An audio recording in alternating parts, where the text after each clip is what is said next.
Welcome everyone to the Melanated Roots Radio Show, brought to you by the Black Talk Radio Network. Today is Monday, June 11th, 2018, and we have a live show for you this evening. Your host for the show is Brother Tommy and Brother Rio, and our topic for today is we're going to cover a couple different things, but we're going to start out with in loco parentis, or also referred to as parens patria. Basically, we're going to be discussing how we are giving our children over to the state in many different ways without us knowing. And we are going to discuss that on the first hour. We're going to have a really good interview with a brother out of North Carolina who is basically being used and abused by the probate family court system. And we're going to show you how when you give over power to the system, they make sure they take control. Also, in the second hour, we're going to deal with DARPA, D-A-R-P-A, in different projects that they are working on.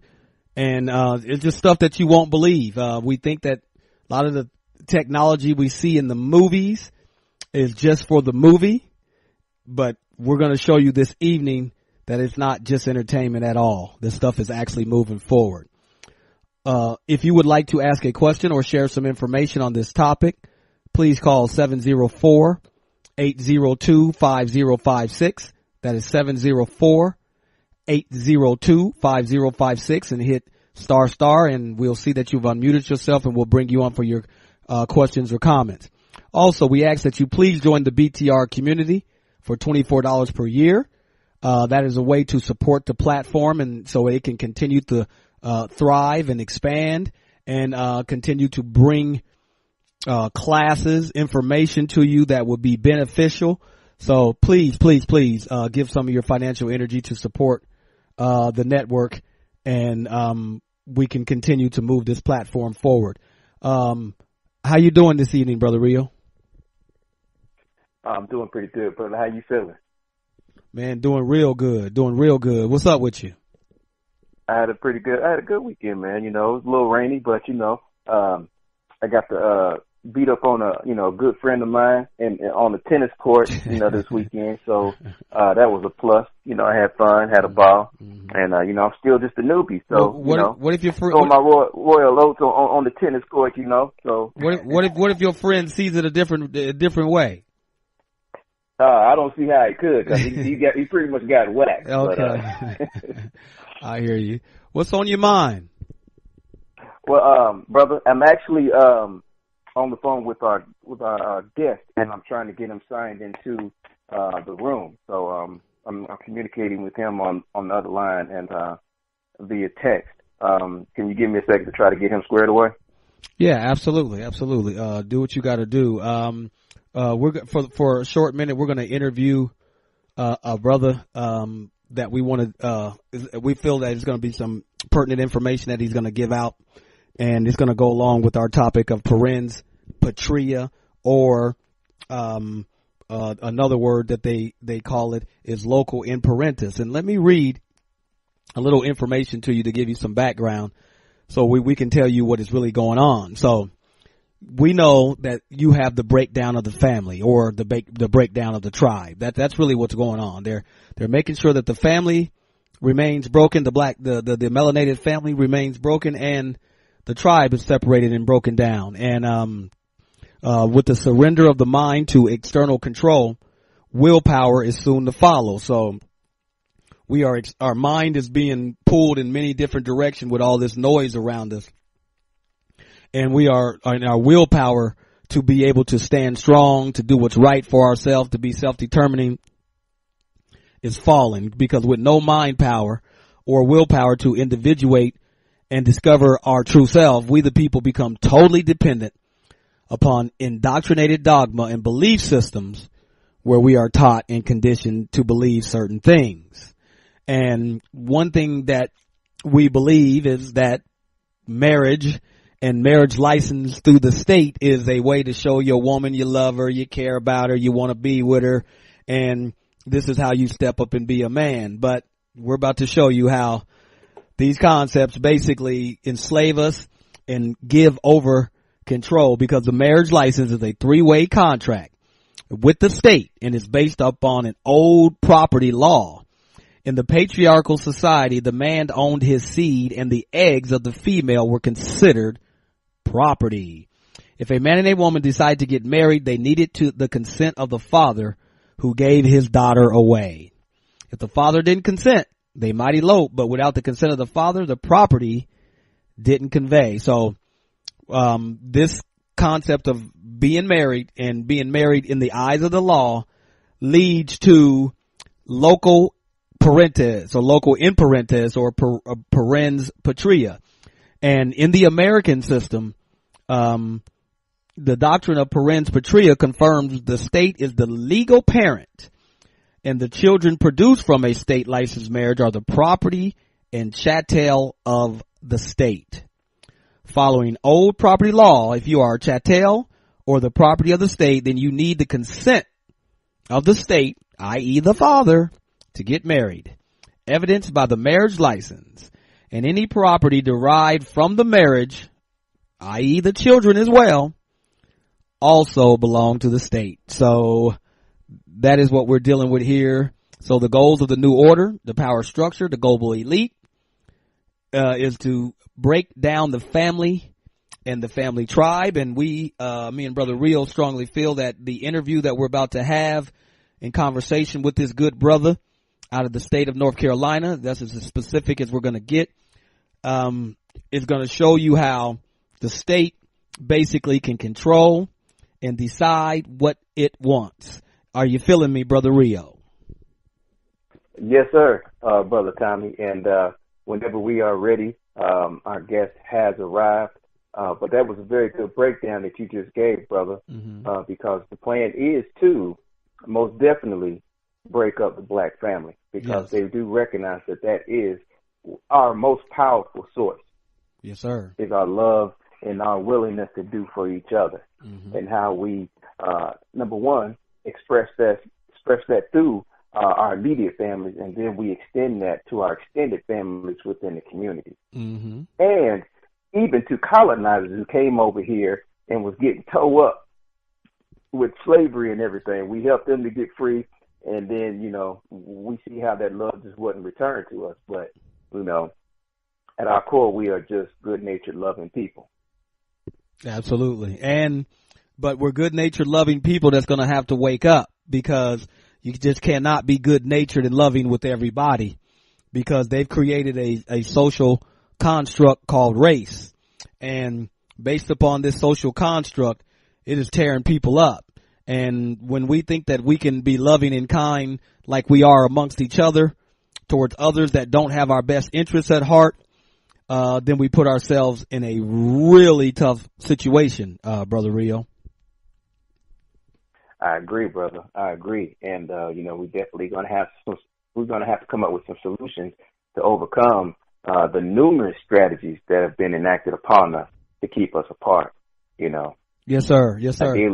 Ideally getting, first and foremost, the father out of the house, and subjecting the mother to social reform and programs such as welfare and other programs that would eventually lead her to believe, I don't need a man economically.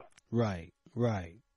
So, those are just some of the things that we do have to overcome, and some of the lessons that have been taught, not necessarily through preaching, but just through life experiences. Absolutely.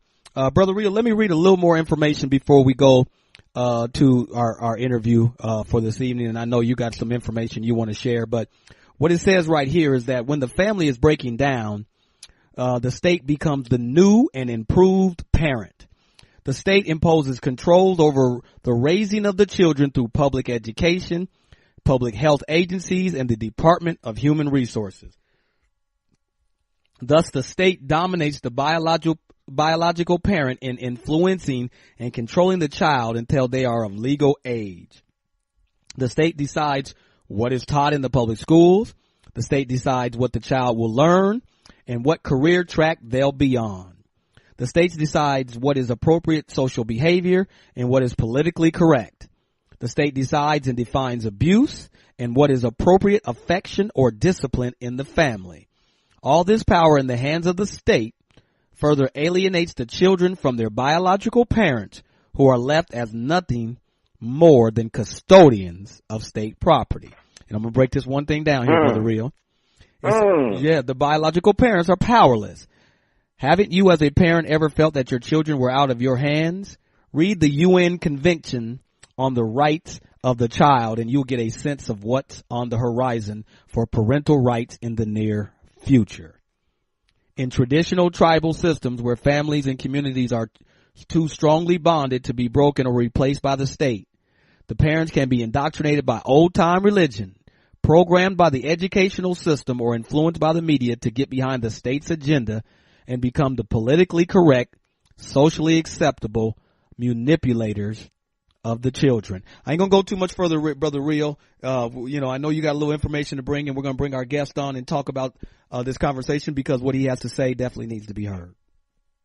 Yes, sir. I can definitely clean that up on the back end. But that's powerful information, man. If the people are hearing what you're actually saying, especially they are, basically they're saying that they're going to shape the child's reality. Yes. And if the family doesn't conform to what the state feels is correct behavior, then they're going to intervene. They're just going to step in and, they're going to enforce their will for the purposes of that child using its energy to support a system which we already recognize is oppressing us, and is also going to oppress that child. Absolutely. So, and then some of the effects that we see, we hear about it. We talk about it, Brother Tommy. But, I believe that real life experiences and how these strategies kind of manifest in people's everyday lives is valuable for the family to hear. Everybody's got a different experience, but I believe it's easier to relate, to people who are actually going through those experiences. So, we have on call tonight. Hold on, Brother Real. Let me throw one more thing on there before you go into that. Okay. We have to understand what the word registered mean. I wanted to at least throw that out. When you register your child for school, you register your vehicle at the county, you are surrendering something. You are giving up something. That's what the word register means. So come register your children for school. So to register something, like if you take your car and register it with the state, you are giving over legal title to the state, and the state is allowing you to have equitable title. You can do whatever you want to do with it, but they are the true owners of that vehicle because you have registered it with them and you have surrendered a portion to it. And so that's the same thing with your children. These marriage license, these things that we find ourselves involved in, registering our kids in school, we are giving over parental rights of our children to the state. And once we do that, the state will rule over your family and your household. Yes, sir. Yes, they will. And it contributes a lot to the things that we have to endure as a people, especially when the family unit is breaking down and, the parents can't seem to come to, an agreement. That's when the state steps in as a third-party intervener, and they feel like they're gonna have to handle things. So we are subjecting each other to these atrocities in a sense. We're signing up for them to pretty much govern and come in and referee how things are going to be, quote unquote, equitably split or set up. Sir. So, brother, you got anything else to add on that? No, let's move forward, bro. Okay, sounds good. Okay, well, at this time we're going to bring on Brother Andre. I'm gonna unmute him right now. I just unmuted Brother Andre. Good evening, Brother Andre. Hey, good evening. How you guys doing tonight? Doing great. Go ahead, Brother Rio. Oh, I'm doing. Oh, brother Andre, it's good to Yes. have you on. And Thank you. we just wanted, we spoke briefly last week, and we felt it was important for you to kind of share your experiences that you're having, the struggles that you're going through with the legal system and your situation. And we thought it was something that the family would be able to benefit from. So I'll go ahead and let you kind of set it up, and then I might ask you a few questions, and I'm sure Brother Tommy may have some questions as well. But Okay. just feel free to talk openly, and you're amongst friends. Yes. Okay. So, my story is something that could be a Stephen King horror film. All right. Never in a million years would I imagine the system is this messed up. So let me kind of give you a backstory. I was stationed down here in North Carolina at Fort Bragg, and once I got out the military, I went back home to New York. I was never married to my children's mother. There was a lot of signs of neglect and things going on that just wasn't kosher. So I filed for custody. Now, when I filed for custody, the court was giving me a hard time because I wasn't living down here in North Carolina. So I uprooted. I moved down here to North Carolina and continued my custody battle. Now, dealing with the court system was never about what's in the best interest of the children. It was always about trying to make me, as a black father, seem inadequate. Okay, from bringing up that I'm a disabled veteran, from bringing up that PTSD with no criminal record. Okay, but that's what the court wanted to stress on. Now, typically when you're a white veteran, you get thank you for your service. Now, here I am, no criminal record, disabled vet, and the court wants to stress about PTSD, question me about deployments and things of that nature that had nothing to do with me caring for my children. So 4 attorneys later and a little over $100,000 later, wiping out my whole 401k, I finally had received custody of my kids. But it was still not a good custody order, meaning mom still had a lot of visitation and her environment hadn't changed. Okay, so about 7 months ago, my children's one of the doctors had contacted DSS about some concerns from what my children were telling her when they were at mom's home. Hold on, brother Andre. Brother Andre, Yeah. Are you speaking on away from the phone? Is there a way we can adjust your mic? I want, we can hear you, but it's still a little muffled. I want to make sure we hear you extremely clearly for the family out there. All right. Okay, is that any better? Oh, perfect, my brother. Okay, great. All right, so did you guys get the beginning? What I was speaking about? Yeah, you're okay. We got you. Okay. All right, cool. So about 7 months ago, DSS had become involved. Now, all the reports to DSS, none of them were about my home or about me. Now, only issue I had with DSS was that reports have been made several times, and, for lack of a better word, they didn't really do a proper investigation. So this is the same thing that was going on now. And I'm not going to get into detail, but when I'm talking about the environment, it was severe neglect. It wasn't just, a dirty house. It was a lot more to it that affects today the mental health of my daughter. Okay? Mm-hmm. So every time I communicated with DSS to make sure they were doing what they're supposed to be doing, they weren't doing it. And it got to the point where they were trying to paint me as this, militant, rebellious man. And point I said, look, you guys aren't scared of me because of my size, that you guys are trying to paint that picture. You guys are scared of me and fear me because I'm a assertive black man who is fighting for his kids and is always going to protect his children. And to my surprise, the lady said yes. I think it caught her off guard, but she went and said yes. And I was like, whoa, this is really crazy. Mm-hmm. So, like I said, none of the issues were concerning me as far as my home, besides the mother saying that, trying to, say negative things about me, this and that. And the mom, after seeing she wasn't going to get custody, she also stated throughout the record, when I'm reviewing the records from DSS, that she prefers my kids be in foster care than be with me. Mm. Okay, so this is like telling the slave master, take my kids, I'm happy. okay, and they ran with it. So this is going on throughout the records, this and that. I'm reading all this stuff, and this is stuff that's been said from the mother verbatim. So now, when DSS tries to remove children, they have to follow policies and procedures that are clearly outlined in the policies and the regulations.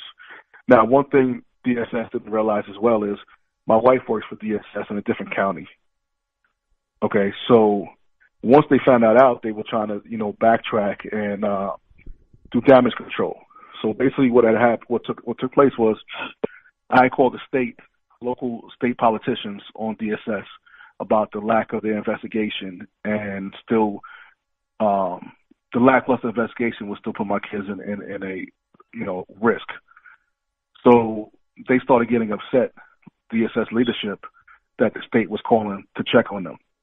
Okay, so my kids were removed from me on a Wednesday. That Monday, I had a conversation with the program manager who stated, no, there's no way your children could be removed from you because you're not the concern. You're a great father. Blah blah blah blah blah. Mm-hmm. Now, mind you, every conversation I had with these people, I recorded it. So going forward, 2 days later, I'm the last person to find out. I'm getting calls from neighbors telling me that the police are knocking on my door, knocking on their doors, as if they're looking for a fugitive. Okay? So I called DSS when I got down to my attorney's office and asked them what's going on. Because at that point I knew they were looking for me, but I wasn't just going to, blindly bring my kids to them. So from my attorney's office, I called them and asked them what was going on. Now, they stated they had filed a petition to remove my children. Now, mind you, the stuff that was going on was not in my home. Okay? Mm. So apparently they just felt like they could skip all the steps. And what they were hoping for, anticipating, was that I was going to fight. When I say fight, I'm saying physically when they try to remove my kids. So that way they could say, well, look, he's crazy. Because this came from inside, from someone inside who was seeing the injustice, who advised me they were upset that I didn't go crazy, that I didn't get into it with the police officers. Okay? So now backtracking, they're supposed to have what's called a CFT before they remove your children. And that's a meeting between you and the agency to get to figure out, what's the issue, what they want you to do, X, Y, Z. Mm-hmm. That never happened. Then the case was supposed to go to in-home services. It never happened. Mm-hmm. So after the fact, when I went to my first initial 3-day hearing at court, I asked the judge to have that meeting, to backtrack and have those meetings. So we met, and the woman that said to me that my kids wouldn't be removed for me, that I wasn't the issue, she stated in the meeting that there was new information. So I said, hold on, if there was new information, what's the new case number? Mm-hmm. So then she said, well, started stuttering, I'm not sure. So then she tried to pass the buck to another social worker in there, and the social worker said there was never no new information on record. This is in official documents now, saying there was never no new information. Okay, so then the lady started backtrack, and I said to her, look, you said to me that X, Y, Z, and she said, no, I never said that. So I said, should I start playing the recording now, or should I play it in court? So then she backtracked, and got all of a sudden she got, her memory came back to her, and she confirmed she said that. So after leaving this meeting, it was still really unknown why my children were removed. So we had another meeting, okay? And on the official documents, leaving the other meeting, it states on the documents, reason unknown why children were removed from their father's home since there was never any safety concerns with father. Mm. Okay, this is the agency putting this in black and white. So, okay? Brother Andre. Never. Mm-hmm. Yes. Do you think that the strategy that they're employing on you, do you think your diagnosis had anything to do with it? I mean, because it seems like they're trying to get some kind of reaction out of you that is going to work against you. So I feel like that was, at one point, that was one of the angles. Mm-hmm. Also the fact that, I'm not a small person. And then, being a brother with a deep voice, not being, some, soft-spoken brother. and being direct to the point. That also was an issue for them. Mm-hmm. Also, a brother that was actually having a brain and calling them out on what they're doing was an issue for them. Mm-hmm. So to trump all their nonsense about PTSD and this and that, my therapist that I actively see wrote a 3-page letter to them, to the agency, basically telling them that they're trash, okay, mm-hmm. and that I'm a stand-up person even within my community, that I run a lot of different father programs in the community to get dads to be actively involved with their children. So basically told them, don't you dare use PTSD against them unless you guys want to go to combat and come back and tell me how you are. Well, let me ask you a question, okay. Brother Andre. Quick question. Yes. When did you go into combat, and when did they label you as PTSD? So I was deployed in 2004 to Afghanistan. In 2004, also before that, I was in Afghanistan in 2002. While in service, I never really had a diagnosis because for most part, you don't want to get a diagnosis in service. Because it kind of, it's going to mess up your promotions, things of that nature, at least at that time. So not until about 2007, 2008 was I diagnosed with PTSD. Okay. And, PTSD, no matter what, what people want to say, it doesn't give you an excuse to act crazy. It doesn't mean you're going to act crazy. I know what my triggers are, so I know how to prevent my triggers. Mm-hmm. Okay, but that's a whole different topic. But I've had my brain mapped where it shows the areas that were affected. Okay, mm-hmm. So it's a complicated thing, but it's also if you want to wear that title or if you want to just be someone's productive. So that wasn't going to be my thing to wear a title to walk around like I can't do anything for myself, right? Mm-hmm. So those tactics basically didn't work.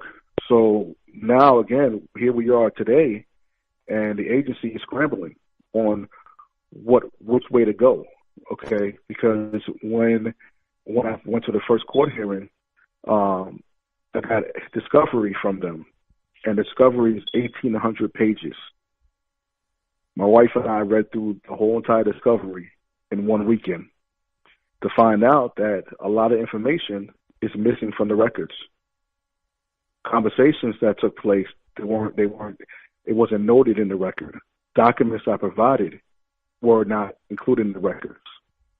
So when that was brought up with the director of the facility, she was very nasty and said that there's no way that I had access to these records. I said, look, I'm not going to sit here and debate with you, but I have the records, and it's not accurate. Mm-hmm. And it's also not only that's not accurate, it's fraudulent. And things were taken out, and I could only say they're taken out purposely. So she said that she would get back to me, okay? The next day was a Tuesday. Next thing you know, my attorney gets an email from the agency's attorney stating for me not to call anybody in leadership, okay? That they don't want me calling leadership, and I just need to talk to the frontline workers. Now, we all know our rights. I have the right to call the state if I want to. I have the right to speak to the director if I want to. I'm not going through a middle person. Mm-hmm. But this is all about them still not trying to furnish the records. So at this point, I have a hearing on Thursday where, from my understanding, the agency is requesting my children be returned home. But my point is they never wanted to send them home right away when they acknowledged that what they did was incorrect for liability reasons, because they know they violated my 4th, my 5th, my 14th Amendment, as well as my children's civil rights. Okay? Mm-hmm. So this is basically, to me, equates as kidnapping and trafficking of children, because you're taking children away from a home that's stable. And let me backtrack. When they took my kids, it was such a shock that my kid's school principal called them and said, "What the hell is going on?" Okay. Mm-hmm. Now, here we are, and they know they did wrong, but they want to try to act like they didn't do wrong, and they'll go to any degree to try to switch the picture around and make it seem like, well, it wasn't his home, but he's he's very aggressive. Now, what is Brother it? Andre? Sorry. Yes. I just want to interject a question. Yeah. What is the makeup of the people that you're dealing with at these agencies, and the agencies that are dealing with your children? I mean, are we talking about predominantly male or female, or are they a certain persuasion? Can you give us some information of the people that you're actually dealing with? So we're talking all about all females.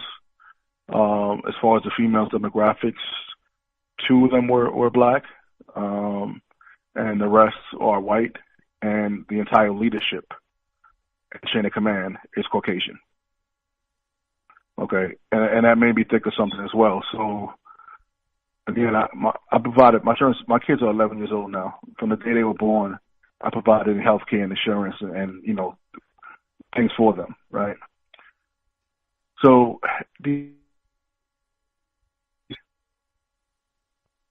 what does that mean for DSS? That means more money for them, more benefits for them when a new budget comes out for them. But why would they place children on Medicaid when they already have primary and secondary insurance provided by the parent? Brother Andre, let me ask you a question. So tell me about the mother of your child. Is she stable? What's the level of relationship you have with her? Were you and her able to talk to where y'all could make decisions of what was best for the child? No, that let me put it like this, okay? With as far as stable stability, it's dealing with someone that is, again, I was never married to her, was never in a serious relationship, but I was always made sure that I was taking care of my responsibilities. Trying to communicate with her has always been a nightmare. From trying to make parental agreements on our own and keep out of court, to medical concerns, any type of concern you could think of has always been an issue. And it really is a parent that you're dealing with that doesn't mind the children being affected as long as it could get back to the father. Because for any mother to say they prefer their children in foster care, that alone tells you something's not right. Right. Absolutely. So do you feel like the system was manipulating her, using her against you? No, not at all. I think the system was happy to find a mother like her, or I should say a parent like her who was not going to advocate for their kids. So it was like, okay, quick, we can swoop these kids up real quick because this person's not going to fight with us because this person now knows that as far as court custody arena, she was not awarded custody. So it was almost like a planned retaliation, even though, keep in mind, all the reports that were made were not involving me. They were involving the mother. But the focus shifted to me and my background and who I am and things of that nature. Okay? Now, you're talking about someone who has no criminal record, someone who held the government clearance while on active duty. Okay, someone who operates their own business, someone who has their own home for their kids, someone who pays their bills, who doesn't get any assistance from the government, nothing of that nature. But they wanted to paint me as this, militant, crazy veteran walking around, black veteran walking around that could snap at any moment. And and I spoke to one of the people in state today. I said, let me tell you something. At the end of the day, you guys could try to use my children as pawns because at this current moment they're with my parents. So I said, I know they're good. So at the end of the day, you devils are going to be held accountable. So if you want to continue to use my children as pawns, just remember how the lawsuit is going to be. Because at this point, again, you stated you have no known reasons why my children were removed from a safe environment. So I said to them, if you think I'm a tap dance for you guys and bow down to you, that's not going to happen. Andre, but I said you guys will. Yes, go ahead. Yeah. Did they do anything to try to keep the situation intact, to say, okay, well, it is in the best interest of the child to be with their father, their mother, or their father in a loving, kind home? Do you think they made any effort to try to keep them with their father, someone who was responsible and loving, or were they literally just looking to separate the children from their father straight up? No, they wanted to. Hold on, I'm sorry, Andre. And to piggyback on what Brother Tommy was asking you, I was wondering if you noticed a difference in the treatment that you got from the Caucasian agency workers as opposed to the workers who had the same complexion as you. Was there any difference in their treatment? That's a good question. So I would say with the leadership, like I said, most of the leadership is of Caucasian race. Now there was 2 black workers I was dealing with. Now one of them, she's mentally enslaved. So I would say it was almost dealing with them or even worse. You ever see that movie Django? Yeah. Mm-hmm. Django Unchained. It was like dealing with Samuel L. Jackson in that movie with this particular worker, and that's the particular worker who was not putting the documents I was providing her in the file, and now has left the agency. So they're trying to play a game. Well, she's no longer with us. Now my thing was, she had a supervisor, right? Mm-hmm. And the supervisor had a supervisor. So where's the chain of command going? But to answer the question, do I feel like that was their agenda? Absolutely, that was their agenda. 100% that was their agenda. And as soon as the mom made the comments that she made, to them it was like free reign. Okay? Because, again, they skipped over several steps that were supposed to that by protocol are supposed to take place first. Now, one of the steps are, like I said, a CFT, where you're supposed to meet with the department and the family. They tried to say that, well, they were concerned that it could be a safety issue, and due to my schedule, I couldn't meet with them until after 5 p.m. Now, they're supposed to accommodate the family for this meeting. Their issue was there's no law enforcement in the building after 5 p.m. So that's why they said they skipped over that. Now, when you look at the state policy for holding a CFT, it addresses in the documentation, if you feel that there's any type of safety risk, you are able to make alternative arrangements to do the meeting over the phone. Mm-hmm. Okay, so another thing I definitely want brothers to understand, it's easy for the system, them or whoever you want to call it, to try to paint us as angry or aggressive or they're fearful. Okay. Mm-hmm. Now you're talking about a brother who every time I go to court in a suit, every time they see me business casual, okay, I'm in the barbershop once a week. Okay, so it's nothing that should come off to them, again, without a criminal record, that they should feel a safety issue. Okay. Mm-hmm. Now it's almost like the same thing with the Second Amendment.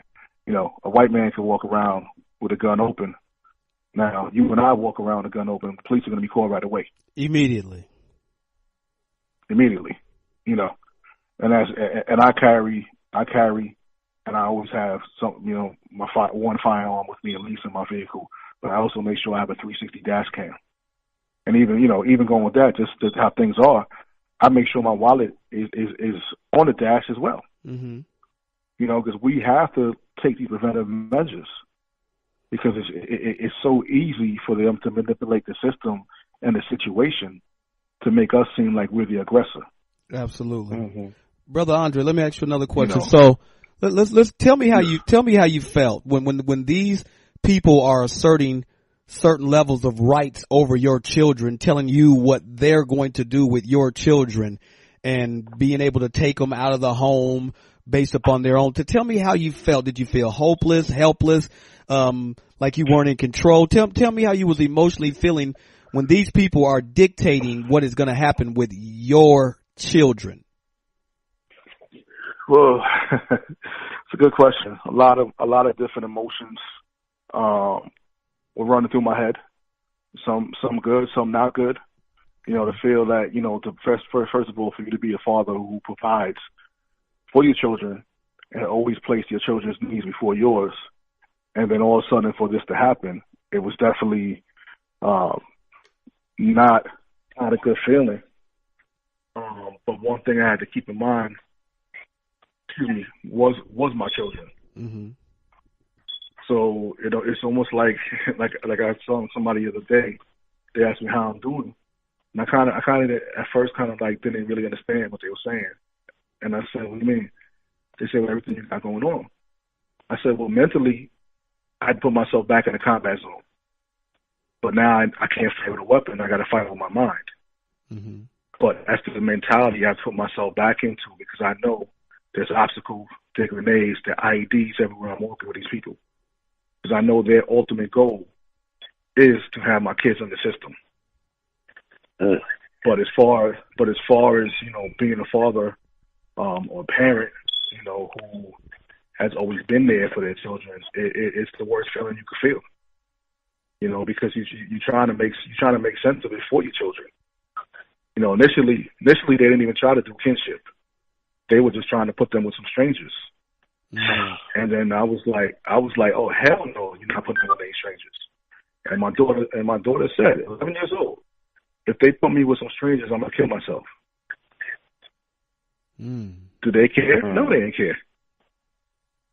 Okay, so that's why when I left my attorney's office, I drove straight to my parents' house and said, here, my kids are here at my parents' house, so you guys can send somebody over here. But they're not going to any strangers. And now, you know, that's a law from 1996 when the foster care or DSS reform, where it stated that anytime children go into foster care, you must seek kinship first. Mm-hmm. Absolutely. Okay. Brother. Go ahead, brother. Yes. Brother Andre, we have some brothers that have a question for you or a comment. Are you ready to engage with the family? Yes, no doubt. Brother Thomas, out of NYC, what's going on this evening, my brother? It's my home. Peace, brother. I would say, man, go to come back to me, but go to 262 first, because he has some experience with that. Okay, 262. Go ahead and where's 262 at? Area code 262. Is that Musaddiq? Yes, sir. Yes, sir. Yes, sir. Good evening, my brother. Go and bring you enlightenment to this evening. Greetings. Peace. Yeah, I got some experience with that. I just experienced it about 6 months ago, yo, and it was, oh my God, it's bringing back mad memories right now just listening to the brother, you know. Mm-hmm. And man, I mean, my experience was I had no familiarity with the son was at. I had just dropped him off. Maybe I kept him for the summer of last year, and you know, I got ready to take him back to his mother. His mother stays in the Carolinas, North Carolina, and she was staying in this little town. It's called Kinston, and so I dropped him off, and you know, with his clothes and everything for the remainder of the year or whatever. And about maybe a month, not even a month, I'd say about 3 weeks later, his grandmother calls me and talking about she got the kids took. And I'm like, got the kids took? Because I only have one child by this woman. Mm-hmm. So it's like, I'm like, you got the kids? So what's going on? So couldn't nobody tell me nothing. So I just immediately jumped into, you know, panic mode, and I left Wisconsin, because that's where I'm at. Mm-hmm. I left Wisconsin, and I headed to North Carolina. It took me I think I got down there in about 17 hours. And I got there, and the DSS office was closed. And I couldn't get in contact with anybody other than the grandmother. She couldn't tell me too much. So I kept poking around, and I ended up getting a emergency number. And they told me that they had my son or whatever, and that somebody would be contacting me before 48 hours or something. So keep in mind, this was a Friday when I got there, and so I had to sit all weekend. Now keep in mind, they gave permission for the grandfather or the grandmother to go get them, but neither one of them stepped up to the plate to go get my son. So I'm freaking out. I'm in this strange area. I'm staying in a hotel by myself. I'm thinking about, like, all the what ifs. You know, like, man, you know, my little man is only 2 years old. So I'm like, you know, he's very impressionable, and you know, you just, oh man, it was wild. So, Brother Mustard D. Yes. Just a quick question. Do you happen to have joint custody, or does she have custody, or at the time what kind of arrangement you guys have? At the time we had what was called joint placement, because I had him so many days out the month, which equal to the same amount of time her having him 5 days. Okay. But what happened was she jumped up and left Wisconsin and went to North Carolina, which really put her in the bogus. But I was trying to deal with the situation as comfortably as possible for my son. So I finally got up with her. Like I said, I got my son all summer. I had him all summer, and everything was cool. Everything was fine. And I dropped him off in September, and it wasn't even the middle of October before I got a phone call from the grandmother talking about, you got to go get him, and I'm like, well, where is he? So, you know, I didn't even know where to start. So I've never been through this. What was that? I had heard about people. I heard about different brothers getting their kids took while they was on lockdown and stuff like that. So I was just, all that was running through my mind. So I'm like, man, I got to go get him. So when I got down there, that's when the adventure started for me. They wouldn't let me. The social worker who I initially got up with, or the DSS worker rather, that I got up with initially, she really plugged me in. You know, it was a sister. She was real helpful, but she had to follow some rules too, because they had him like way out. He was staying with some white folks, man. You know, not that I got nothing against them or nothing like that, but they don't rock like I rock. You know, and so that had me terrified. You know what I'm saying? Like, oh my God. Hey, brother, I just want to interrupt real quick too, from what you're saying, right? So this is the whole thing about us not knowing our rights as well, because as soon as the case was opened against your kid's mother, even though you were in Wisconsin, they are mandated by the law to contact you to let you know XYZ is going on with your kid, even though it's another state. Right. But they did. They violated all type of. Man, I'm telling you, they was bogus. They was super bogus. Yeah.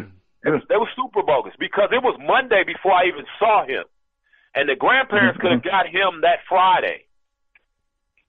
You know, so my son was in the system for like maybe 6 or 7 days. Well, because let's say she called me on a Wednesday when they initially got apprehended, and it was the next Wednesday before I got him in my custody.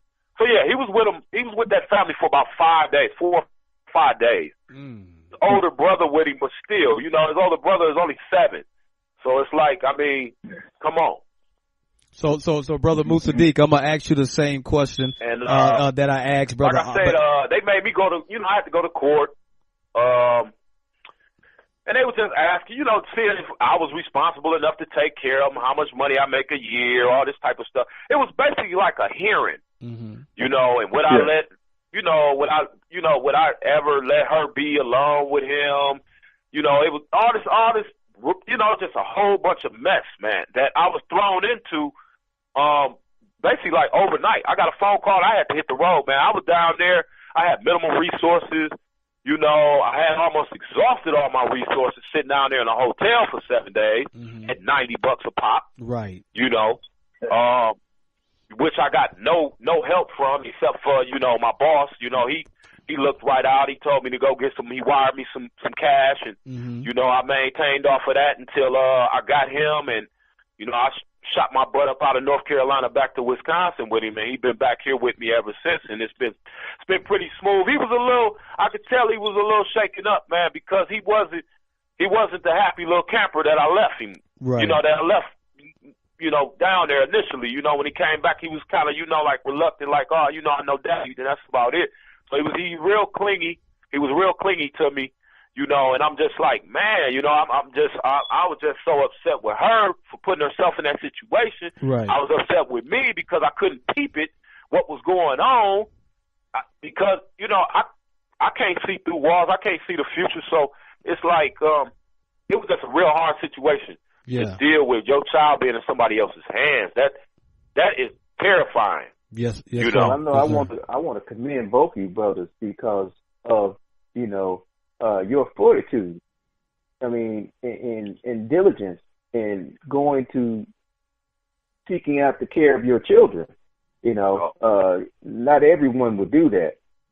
You know, so I just want to make sure that you gentlemen know that, you know, that's some very upstanding stuff right there. You know, absolutely. And it's definitely great examples within our community. Yeah, I'm Brother Musaddiq real fast, and then Brother Andre, we're gonna let you. I want to hear some more of your story, Brother Musaddiq. Tell me how you was feeling when these people had custody of your child. Was you feeling out of control? Was you feeling like somebody else had control that you should have had as the father? You know what I'm saying? Yes. You was helpless.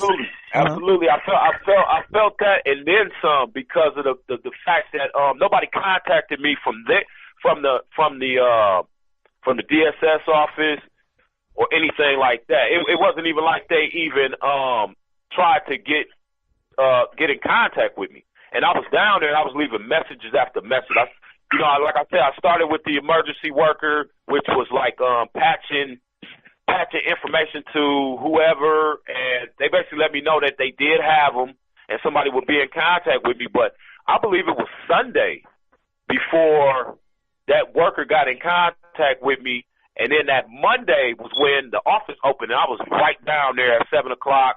The office didn't open to 8. I'm sitting in the line. I'm just thinking about my next move, and, you know, it was so hard because I didn't have nobody to express this to.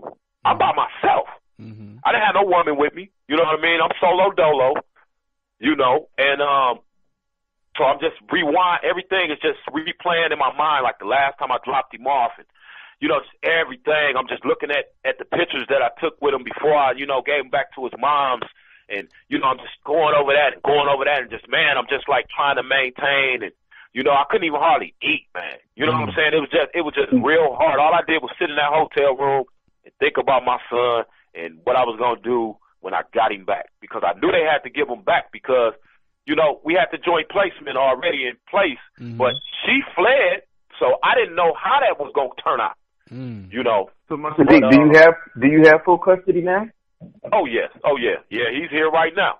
Okay. So I got some questions for both brothers, if I can. Go ahead, Brother Thomas. Yeah. Absolutely. Now, was your son born in Wisconsin or in North Carolina? He was born in Wisconsin. And the other brother, was your son born in North Carolina? Yeah, they were born down here. Okay. You both these brothers signed the birth certificate, or did you not? Yes. No, I did. Yep. Mm-hmm. Okay. She signed it, and when she signed over jurisdiction of your children to the state. Unfortunately, I did the same thing. I didn't know any better. And I don't really, the only remedy for that is not to have your children in the hospital. But, that's the both of y'all experience. And I think that coming from Wisconsin, that state of North Carolina really didn't have jurisdiction over that child. They had a limited amount of time they were going to be able to hold the child. I'm sure you said it. I apologize. So they eventually had to give them back, and I think that the other brothers experiencing the problem because the state of Carolina does own his child. She signed it over to them at the hospital. Now, Tom, I know because I'm just trying to think of remedies for these brothers. I know brother in Wisconsin has, I can't pronounce your name for some reason, but it's kind of hard. But brother in Wisconsin has his child back, so he's in a good position. I would say from working in a hospital, I've seen children get taken all the time. Usually in a hospital, it's for good reason. I've seen some terrible things happen to children, unfortunately. So that process is terrible. Those workers are, they've seen a lot too.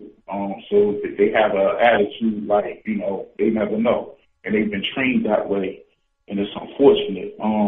Tommy, if they were to get the long form birth certificates for their children, with that, do you think that would be like a start to getting a remedy, taking the state's jurisdiction away from them? Do you think that would be one of the things that you've gone through that process? And that's my first question for Tommy, if he thinks that would work. To be honest with you, I'm not sure. I know for us to be able to take control of our children back from the state, there's going to have to be a change of status, whether it be for you and your child. I'm not sure. I know Brother Jonah Bey talks about taking recertifying or taking control of the long form birth certificate from what you're speaking to, but I'm not 100% sure, brother, but I'm sure that has something to do with it.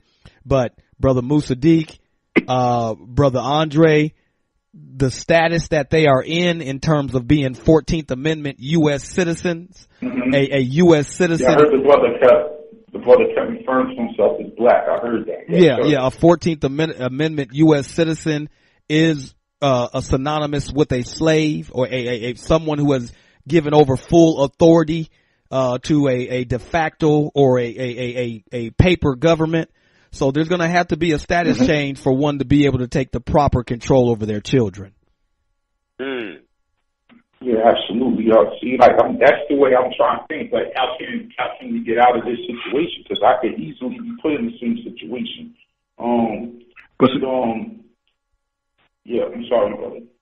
Okay. No, I was gonna say, but another problem is too with the court system is even if you go there and you assert your rights, a lot of these judges are going with what these attorneys say, as well as not even knowing what the law really is. They have no problem with violating the law in the courtroom, and then having you in a situation where you got to go try to put an appeal in, and let it go through that system, go through a paper trail even longer. These judges, are criminals as to these lawyers, and the rest of them are. The whole system, the whole system is slated that way, and even every law, the way it's written, is written for them to be able to get around the law. Absolutely. And I'm not really, me and Brother Rio coming from the standpoint that they're not laws in the first place, but that's too exactly. deep. That's too deep of a conversation to get into, because then you got to deal with the Uniform Commercial Code, and there's a lot of people who don't understand the Uniform Commercial Code and the reality in which how it's controlling one's life. You got to have a bond to get out of jail. A bond is a commercial instrument, but yet some people, really haven't connected it. So I feel you. I don't believe that you violate, that there are any laws, that they're just statutes and codes. Brother Jenna, what you got to say this evening on the topic, Brother Andre and Brother Musaddiq's experience? Oh man, I have experienced the same thing. Can you hear me? Okay, greetings to all of the callers, the hosts. Greetings, brother. Man, Peace. Thank you. Peace to you also. I just wanted to say that I've been in that same predicament. Man, it's not a good feeling. Not across state lines or what have you, but I have been sitting up in those around this area of United States. We call it Maximum.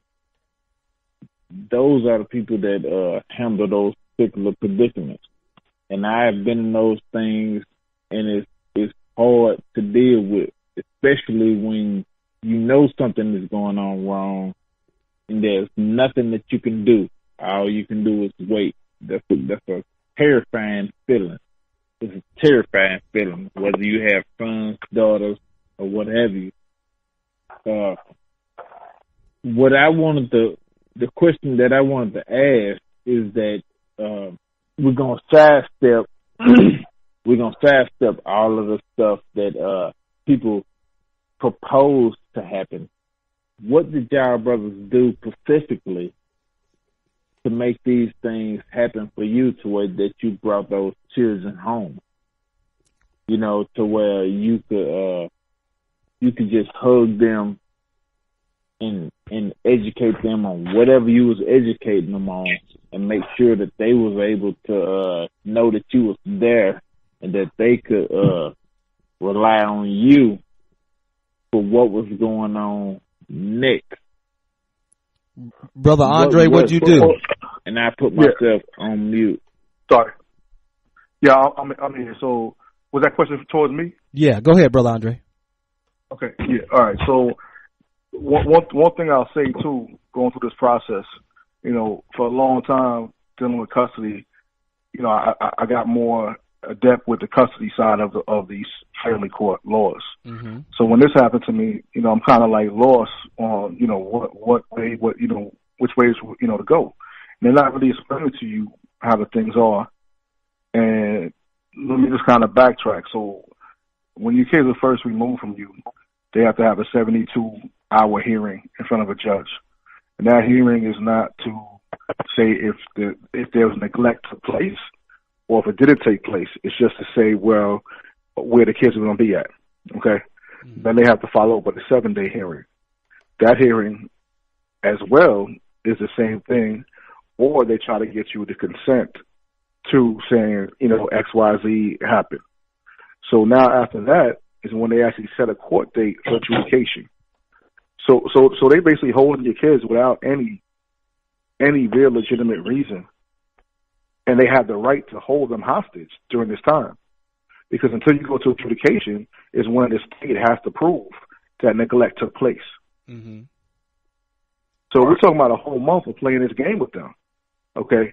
And the crazy thing was, you know, they still know that nothing was neglectful. And one thing I'll say that's part of the saving grace right now is they appointed GAL, which is called, I guess, considered a guardian ad litem for the kids to basically, to be their voice.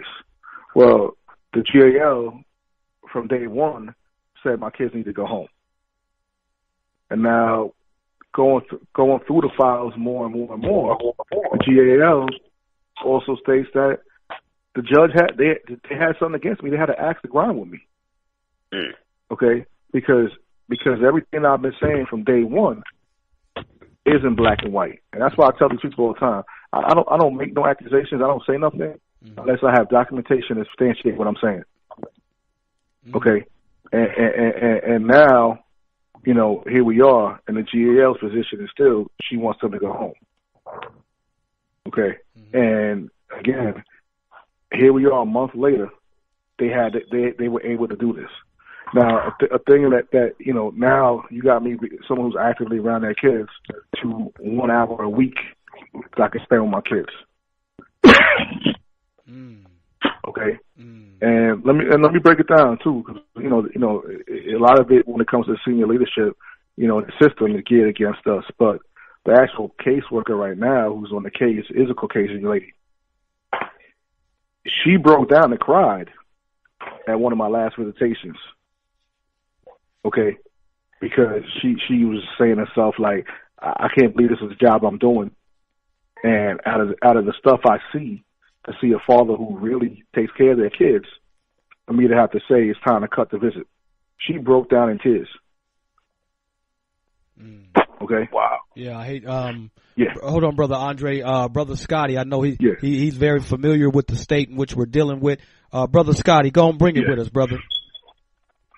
Hey, greetings to you, brothers. I kind of tuned in late, so I don't know if y'all going through a custody battle with one of the exes or the baby mama, or if you're fighting the state. It seems like we got two different stories, two different situations. Are you both in North Carolina? No, sir. So, yeah. Brother Musaddiq, Brother Scotty, Brother Mm-hmm. Musaddiq, he's already got his child in this situation, and he really stepped on that, and he's got his baby up in Wisconsin with him. Brother Andre is still in North Carolina, and he's still in the midst of his battle. With who? The state or with the baby mama? No, with the state. Okay. And Scotty, Brother Scotty, you Mecklenburg County? Yes. Okay, so I'm in Cabarrus County, so you already know what time it is with the court over here. I'm in Gaston County. Okay. Okay. What Gaston. I really called, what I really called in is to give y'all brothers some words of encouragement, and I'm briefly detail my fight, which DSS tried to set me up for abusing my children, even though they knew I hadn't even seen my children in over a year because they was being kept from me in violation of the court order that I had, giving me visitation every other weekend. You know, I was the one who initiated the divorce and custody of my children when my ex-wife, while I was still in the military in Arizona, going through some postpartum depression, hadn't seen her for a month or two, and I got these two small babies. I'm in the military. I'm trying to handle everything. So I took my children to North Carolina and put them in my mom's custody until I could get processed out the military. I ended up getting out 3 months early. Now, the judge there gonna try to say I ain't had no right to take my children to North Carolina, but that's my place of residence. Even though I'm in Arizona, I'm in the military. So any other state had no jurisdiction over me. That stuff about a birth certificate is like ownership papers of the state. That I don't buy that, and I see no evidence of that. Okay, we all get issued birth certificates unless we're going to have children off the radar, and usually when we see children who are born at home who are kept off the radar are going through an abusive type situation. But you brothers be encouraged, because listen, I tried to reconcile with my ex-wife, so she came back to North Carolina with me. But then she gonna leave with the two children. I was like, oh no, I'm filing for a divorce and I want custody of my children. She had a white attorney, and this was a dirty old. I'm gonna try to keep it clean, but I would call her the B word, and I usually don't call women the B word. But this was she had it in for me as a black man. You know what I'm saying? And she was putting my ex all kind of stuff. I mean, they were saying that I was abusing my children and all of that. But see, I went to the law library, even though I had an attorney in the beginning, and I studied up on the local laws and the statutes pertaining to child custody. And I knew that if, like you were saying, and it's good that you documenting everything. I even kept a journal, dog, everything, all my interactions with the mama when, we were supposed to hand off the children, or if I didn't get the children when I was supposed, I documented everything. I kept a journal, and that helped me tremendously in court in terms of credibility. But these allegations that they was making in court against me of abusing my children, I knew from studying is that every allegation has to be signed, okay, by the person making the allegation. I forget what the exact legal term is, but you have to sign when you make the allegations in the motion. You have to sign an additional paper saying everything stated in here is true, and this is what I'm saying, and then you sign your name. Well, none of the allegations that they were making against me in the motions were signed by her. So I asked the court, well, who's making the allegations? Is the attorney making the allegations? Is DSS making the allegations? Oh, so nobody's making the allegations. You know what I'm saying? So I've been through some dirty tricks with the system, but to make a long story short, I ended up getting the children myself. I had, because her attorney kept filing frivolous motions to run me out of money, because my attorney was expensive, right? So I ended up having to drop this attorney, right? So I started handling it myself, man, and I filed what they call a summary judgment. I was like, look, we've been in here a year. All the documents is in, my allegations is in. She don't have no allegations because she ain't signed the affidavit. Okay, so I want a summary judgment. That kind of shook the judge and it shook her attorney. Because the judge was like, well, I just can't rule on this today, and so I'm gonna need time to go through this and what have you. But you know, at the end of the day, I got my children. I got full custody of my children. They were like 4 and 5 years old. And you're right, you know, when you say that there's nobody out there. Look, as a man, not just a black man, but of course as a black man, but as a man, the system is biased against men when it comes to custody matters. Yes, and sir. I was lucky enough to have a strong support group with my family, with my mother, with my sister, with my brother, all supporting me emotionally and mentally. Because I was getting very depressed too, bro. That's a hard thing to go through. You know what I'm saying? And I ended up finding a support group for other fathers that was going through the very same thing. So, wow. My faith was very strong. I leaned on my faith, but also on my intelligence and studying the law and making sure I wasn't getting shafted and all through that. But I ended up getting my children, and that was a horrifying situation I wouldn't wish on my worst enemy. So, but I just called in to give y'all some words of encouragement. Don't ever give up. I don't know if y'all are praying people, but I prayed, but I didn't just pray. I put action behind my prayers, and I did what I had to do. So I just want to give y'all some words of encouragement. Y'all ain't the only brothers out there that's going through this or been through this. And many of us. Yes, sir, Brother Scotty. Go ahead, Musaddiq. And then, Brother Andre, we're going to come back to you to say your final words, and we're going to close it out. But go ahead, Brother Musaddiq. Can you hear me? Yes, sir. Hello? Can you hear me? We can hear you, yes, brother. Sir, we can hear you. Okay. Yeah. Yeah, I kind of felt that. I mean, they will try to circle you around with these attorneys and stuff like that. I will agree with that brother on that point, because they tried to do me like that. But you know, it's so expensive going from state to state with an attorney. You know, and I didn't have no knowledge of any attorneys in that area that could help me out. I was looking online, and then I was looking in the phone book, and I was calling some people, but I just was like, well, just let me wait. And I brought my paperwork from Wisconsin with me, and that went a long way. You know, when I showed them that I had joint placement ever since before he was even 18 months, we went into court and we got all that situated. So luckily I did that. And if I hadn't did that, I'd probably be, you know, still trying to get him. Documentation is very important, you know. I brought that documentation from Wisconsin with me, and the rest it went pretty smooth, except for the fact that they didn't give him to me that Friday when I got there.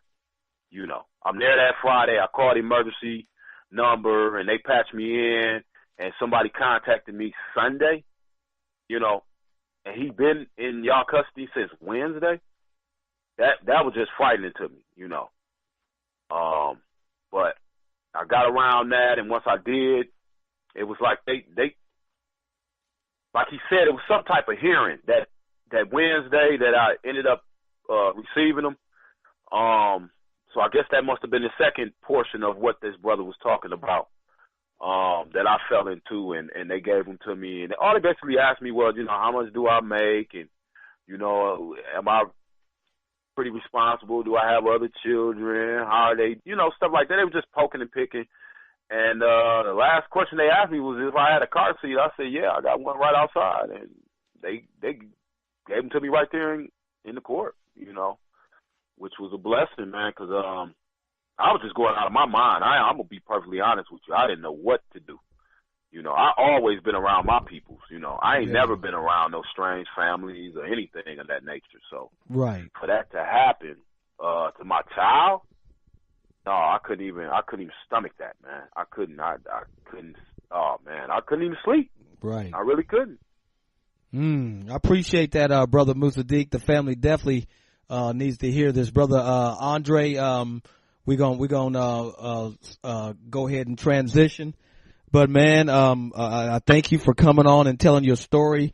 Go ahead and give us some closing words, some things you want to share with us about your experience, brother. And I think Brother Scotty's conversation was powerful. Brother Musaddiq's was powerful. There are melanated men who are strong, who love their families, and who are leaders of their family and their children. And no matter what picture they try to paint of us, we know the truth. Go ahead, my brother. All right. So, yeah, I definitely want to thank you guys for having me on here. And I'm not going to call out the names, but I reached out to a lot of supposed black activists and leaders throughout the country and got nothing but the runaround. And I emailed you guys, and within an hour had a response. So, I definitely appreciate that. Yes, sir.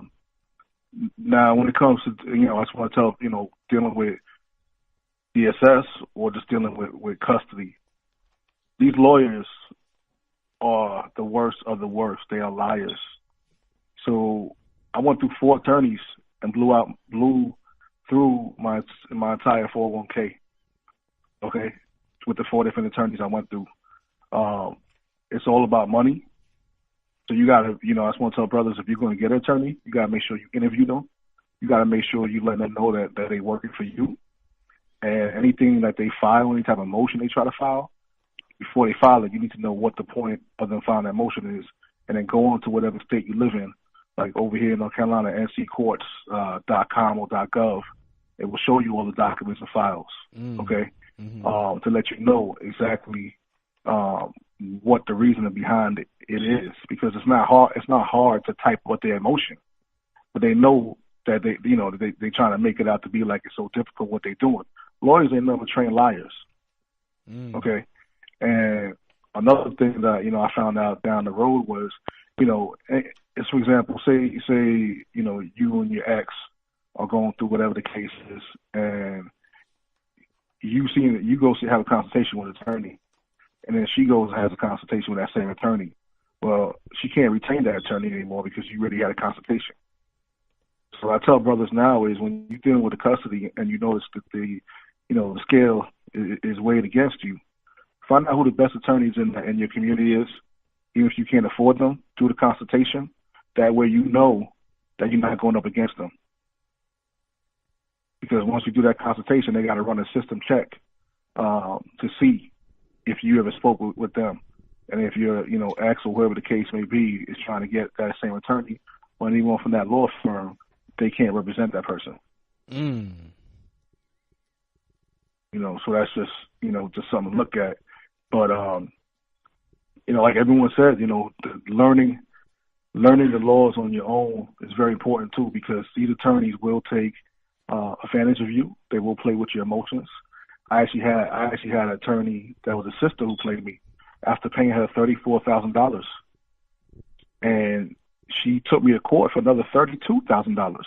So I had a balance of $32 for her, and the only thing she got me in 3 years of going back and forth to court was my kids. The judge allowed me to get passports for my kids. Now during that time, I was in New York, and my sister-in-law was in her last days of cancer. So basically, I had my card on file for this attorney, where she was just billing and filing motions. But that was me being dumb, dealing with my emotions and dealing with other things going on that led me to even pay her that much money and get nothing out of it. And that one right there was the one that really hit me the hardest, because, that was a sister that played me like that. And another thing I tell people too is anytime you have a court hearing, you could have a hearing today and then the case gets continued even after you guys gave testimony, whatever the case may be. And then you go back to court and the person stated X, Y, Z, and all of a sudden they say they don't remember. The old Oliver North, game. So anytime you have a hearing, right when you leave that hearing, go to the clerk's office and request a transcript. Okay, and they'll give you a audio CD, and there's a website you go to get it encrypted. But then you could go ahead and have it transcribed into black and white documentation Mm-hmm. So if you're in court and anyone is saying they didn't say that during the last hearing, no, you have the record of what was stated in court. Right. You know, so the court system at the end of the day is nothing but money, and the whole system is set up that way.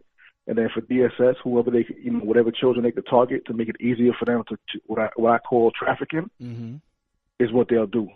And if you look at numbers and statistics, typically, don't get me wrong, there's definitely cases where kids need to be removed, mm-hmm. and then there's, a bad environment. Mm-hmm. But those are usually the kids that we see on the news that were killed, and right. DSS didn't do their job, right? Right. Now, when you look at number-wise, you look at the numbers, records and statistics show that kids are 80% more at risk when removed from their home and put in foster care. 80%. Okay? Mm-hmm. More at risk from being displaced from their home to be put in the foster care. So how are you telling me they care about the kids? How are they going to say they care about kids? Right. That's a good point. And they always saying that, especially with us as black people, that we on the system, we on the system. Well, my kids weren't on the system, but then you put them on the system. And that's going to be more money for you guys. So at the end of the day, we all got to keep in mind these terrorists that are working in these facilities, in these certain roles. I don't use that word lightly because, like I said, my wife is a therapist and works for DSS. Okay. Right. But she's in a whole different area. But what I'm saying, I will call these people terrorists because they also got to, they also look at it like job security for them. If they're not removing kids, putting them in foster care, what are they there for? Absolutely. Why is their job needed? So it's just like the prison system. We're gonna keep the doors moving. We're gonna keep people coming in. We're gonna keep the free labor. And it's the same thing, because you would think that people go into this field, because they care, they want to make a difference. But a lot of them just need to get a job. And another thing is they don't get paid that much, so they overworked, underpaid, and start getting burnt out and bitter, and take it out on the families. And they will try to violate every single right and push you, because another example is my parents. Now, my kids are with my parents. My parents are old school. They're not telling nobody about their finances. They ain't talking about none of that stuff. Mm-hmm. They said you guys can come do a walk through the house, but you're not asking about no finances. I'm not giving you no documentation with no finances. And they said, well, do you need financial assistance? My parents said, I didn't ask you, excuse my language, for shit. Mm-hmm. He said, these are my grandkids. I'm fine with them right here. I didn't ask you guys for nothing. I don't want nothing from you. Right. And you're not getting any of my financial information. And then they try to say, well, they might have to remove their kids if they don't get that information from my parents. So it's really, it's really frustrating, but it's even more crazy that when you assert your rights and you start calling, people that are on the, higher chain of command of these agencies, that they try to blackball you even more, try to discredit you even more. Mm-hmm. And that's why I tell brothers, man, you need to have your phone calls recorded. Even if you're on your cell phone, a lot of times the cell phone calls will, someone can kind of tell when you recorded them. Have an old digital recorder or something. Mm-hmm. And that's what also kept me straight in a sense with my kid's mother, because I got to the point where I wasn't going to have a conversation with her that wasn't recorded or documented. Because it's easy, again, like I said from earlier, it's very easy to paint the picture as us being, whatever the case may be. Look at them brothers in Starbucks who went to use a bathroom and left it out there locked up. So it's very easy to manipulate the narrative and paint us to be the aggressor, mm-hmm. or the, whatever you want to call it. So definitely always got to protect yourself to the 15th power, and every angle you got to cover yourself like a game of chess. Yes, sir. Yes, sir. Hey, like I said, and brother, man, proud of you, brothers, man. Oh, we got another question. Where we at? Go ahead, wireless caller. Go ahead. It's just a small question. You all them attorneys you hired, were you able to get your money back after you fired them? Nah, bro. Not at all. And to be all, Hey, to be I always honest with wanted you, to know that though. no, and to be honest with you, I'm in a tight financial situation now. Mm-hmm. So like when you said how they try to drain you, that's exactly what the quote That's does. why I asked. Yeah. Yeah. Mm-hmm. Right. And okay. I had wanted to. Huh? That was my question. That was all. I'm beautiful line. Yeah. All right.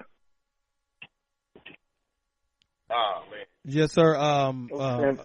Man, that like I said, I'm proud of you brothers. I mean, you brothers, you and Musaddiq and brothers who fight for their children. I'm proud of you brothers because, I know the role that melanated fathers have played over the years in trying to do the best they can by their children and being misclassified by this system as being something other than loving, caring, kind people. I appreciate what my father did for me in terms of raising our family and providing for us and doing the best that he could.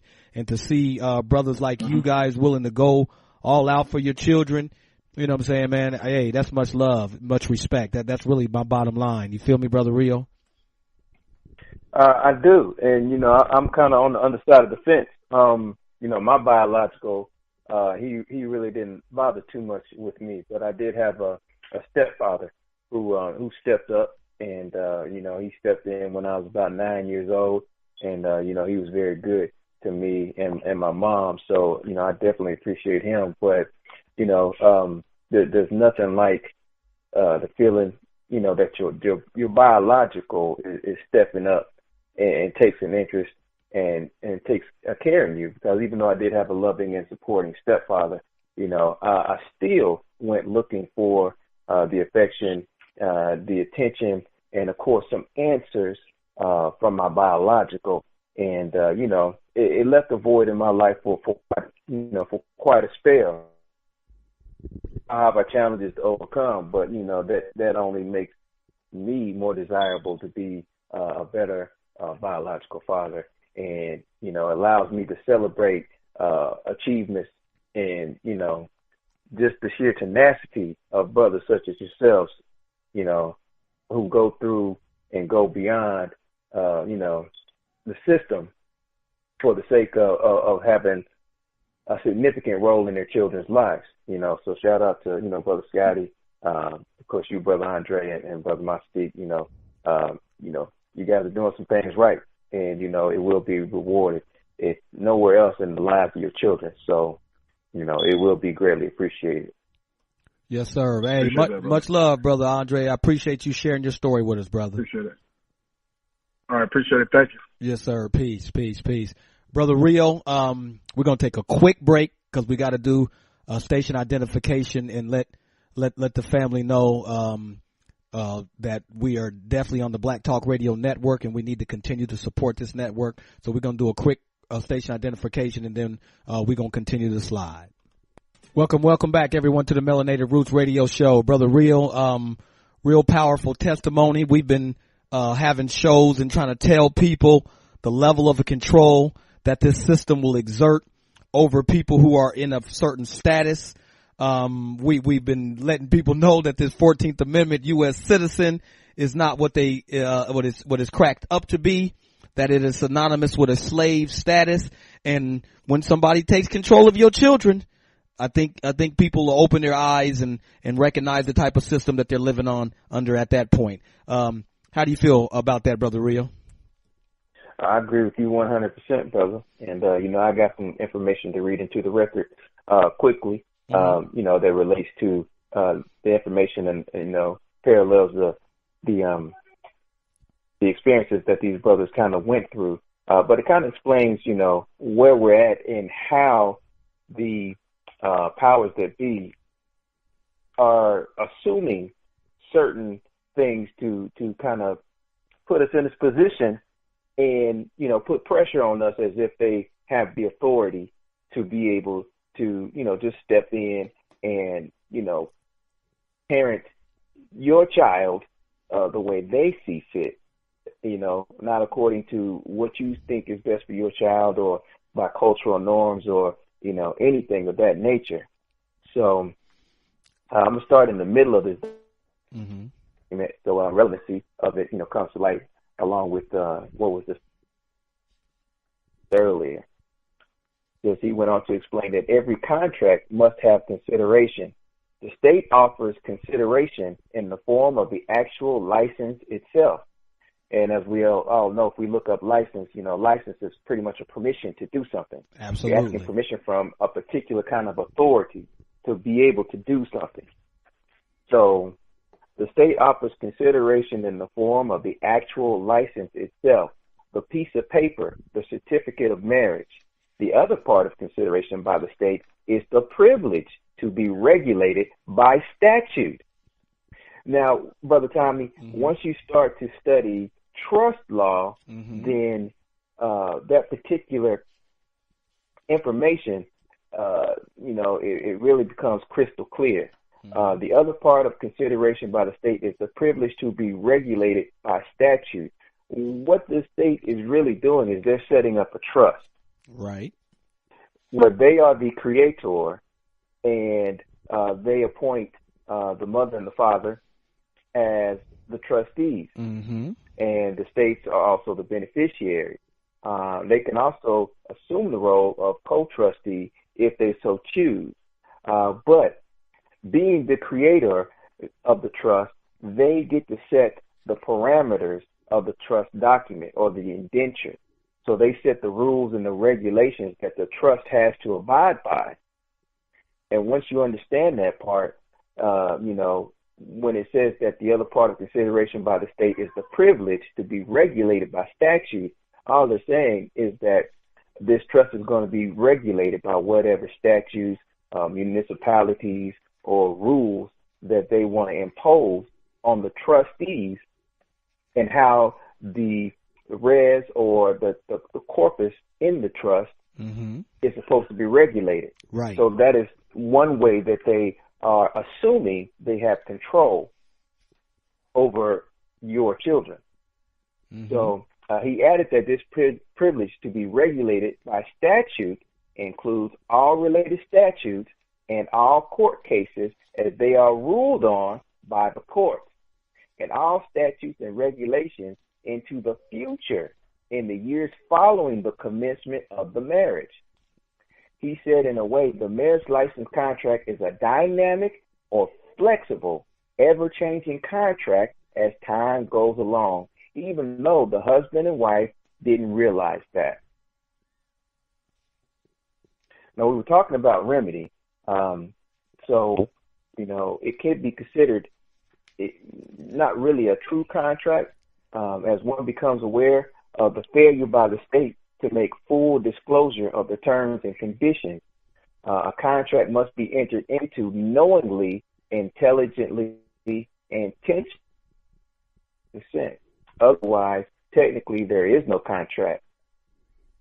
But if there is no rebuttal, then the contract stands as law. Yes, it does.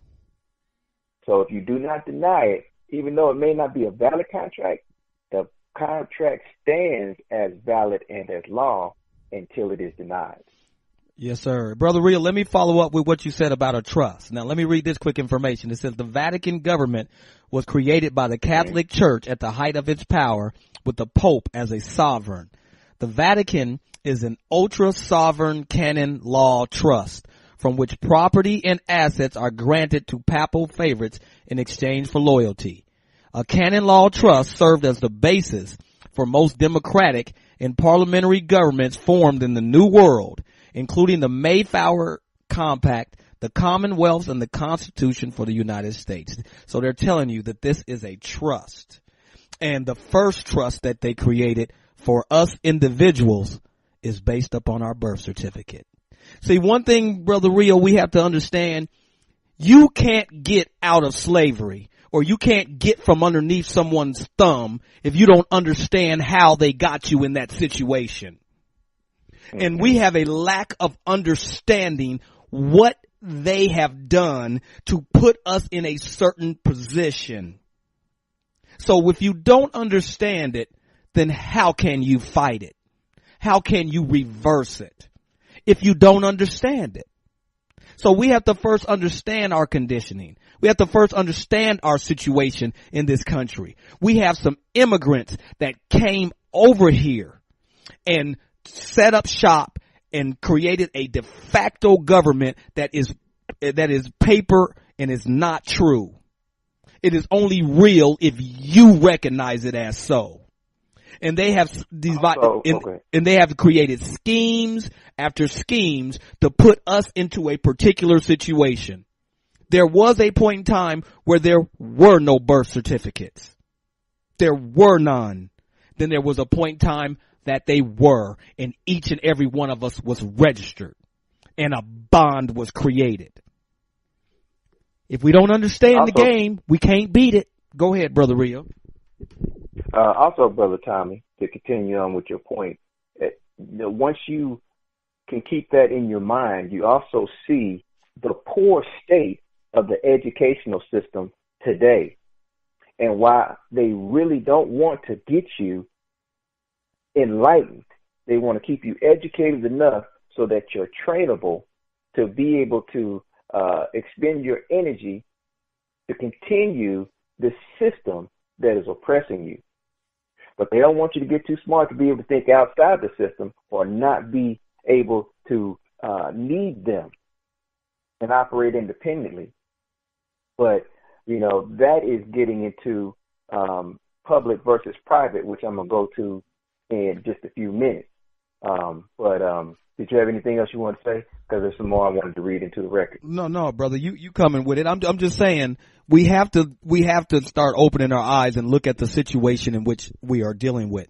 You know what I'm saying? Me and Brother Jerry really had a good conversation because we were talking about Uniform Commercial Code and whether it was just a recommendation by private business owners. And I said to Brother Jerry that, man, we're not dealing with no laws. You're dealing with codes and statutes. And then he was like, I never looked at it that way. I said, brother, if you've ever been to jail, what do they use to hold you with? They use a bond. Penal code. They use a bond, which is a commercial instrument. If they want to remove your property from you or foreclose on your house, what do they use? A lien, which is a commercial instrument. So we have to understand we're not dealing with no laws. They don't have no just laws on the books. Brothers and sisters are spending 40 and 50 years of their life in prison because of violating statutes and codes. Man, it's time that the only way we're going to get out of this situation is if we see it for what it is. And if you don't see it for what it is, then it's going to continue. Yes, sir. Well said, Brother Simon, because it does always come down to a bond, and a bond is nothing but what's the term? Example of a debt. Yes. And that debt can be liened upon. Mm-hmm. And basically in layman terms, all that means is that you owe somebody. And when you owe somebody and they come looking for payment, if you ain't got it in your pocket, they coming to get it out your ass. Right. Period. Yeah. Period. And the creation as well as the regulation of these bonds is not governed by the Constitution. Constitution don't deal with none of that. Exactly. It's governed by the UCC. Absolutely. And Brother Rio, it's not a recommendation. Right, exactly. And these UCC codes have been codified into state laws and accepted, become uniform. Absolutely. And Brother Rio, that's why when you see brothers who are supposed to be sovereign citizens going to the court trying to invoke the Constitution and the judge is shooting them down, because there's a difference, like you about to get into, brother, between public and private. And the judge saying, hey, that's public. That don't play in here. See, but that's the difference. Exactly. People don't understand the difference and they're confused. And that confusion is allowing people to stay in a mindset that won't lead towards us getting towards the solutions. As opposed to seeing about these contracts. Yeah. Right. Go ahead. If you ain't talking about these contracts, buddy, nah. We don't want to hear it. What'd you say, brother? We don't want to hear it. You in the wrong venue. Right. Exactly. So it goes on to say another way to look at the marriage license contract with the state is as a contract of adhesion, a contract between two disparate, unequal parties, again, a flawed contract, but still a contract. Such a contract with the state is said to be a specific performance contract as to the privileges, duties, and responsibilities that attach. So when you enter into this contract, whether you know adherence of the law is no excuse. None. So when you enter this license contract, you are expected to form duties and responsibilities for privileges of which the state gives to you. Consideration on the part of the husband and wife is the actual fee paid and the implied agreement to be subject to the state's statutes, rules, and regulations, and all court cases ruled on related to marriage law, family law, children, and property. Absolutely. He emphasized that this contractual consideration by the bride and groom places them in a definite and defined by law position inferior and subject to the state. He commented that very few people realize this. Now, it's interesting, Brother Tommy, because, they're talking about the state and the people's relationship to the state, but marriage law, family law, and especially when you're dealing with children and property, when it pertains to law or common law, we know that is private. Absolutely. That is private law. Whereas when you're talking about these contracts, they're pulling you into the public side, which is statutes, codes, and all these municipalities and rules that everybody is contracting into being regulated by. This is how you're being pulled into, this is another way I should say, you're being pulled into the public side and not operating on the private side, which is where we're supposed to be. Absolutely. Hold on, Brother Rio. I like the way you dropping. Brother JR about to bring some fire this evening. I can't hear y'all right now, man. The line is dead. What, the line is dead? Brother Jerry. Brother JR, can you hear me? Yeah, I can hear you perfectly. Okay, go ahead, Brother JR. How you doing this evening, my brother? Pretty good, bro. Pretty good. Good to hear everybody sharing and everything. It's really good to hear. Yes, sir. I just, me, and I'm one thing about me and that dead horse, I mean, I'm going to beat it until it's gone. You know what I'm saying? I'm not going to stop beating the same dead horse, because here's one thing, it's like, where do we go from here? I noticed that there are, and I'm going to use an analogy. You know who are the dumbest Republicans? Poor Republicans who have Trump stickers on their car. It's like you want to be a part of it, but you can't because economically you're not. But I'll use your vote. You know what I'm saying? And you walk around shouting Trump, but he doesn't respect you because you're not what? An elitist. You're a part of the racial class, yes, but you're not a part of the socio-economic class. Okay, I'm an elitist. You're a poor white piece of trash. I appreciate your vote and all of your, whatever you're doing, your energy, but I can't help you do anything. So with black people, no disrespect to us, we're starting to get a lot more information now than ever. And I think the higher ups are okay with us having it because it's hyper individualized. Everybody knows something, and it's great information. I love it. I mean, it tickles the brain, but, we only remember 10% of it. And then if we only remember 10% of it and we don't have a plan to execute the information in action, then it's really just great information, And I love great information, but, since we had our last meeting, I've, on top of, nationally, I got the business for, that I do my 9 to 5, but I also got the little vape business, and I'm working on that, and everybody has the moisturizer. I got the shea butter business, but now I'm working with a record label here in Atlanta. Mm-hmm. And the guy that owns the record label also owns a what do you call it? An auction, a car auction. Mm-hmm. He's got $1 million facility.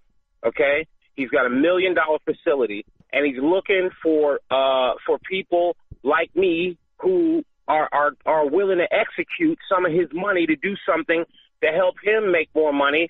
And I don't even want to earn money to do it because I want access. Mm-hmm. I want to metastasize the ability to make change economically.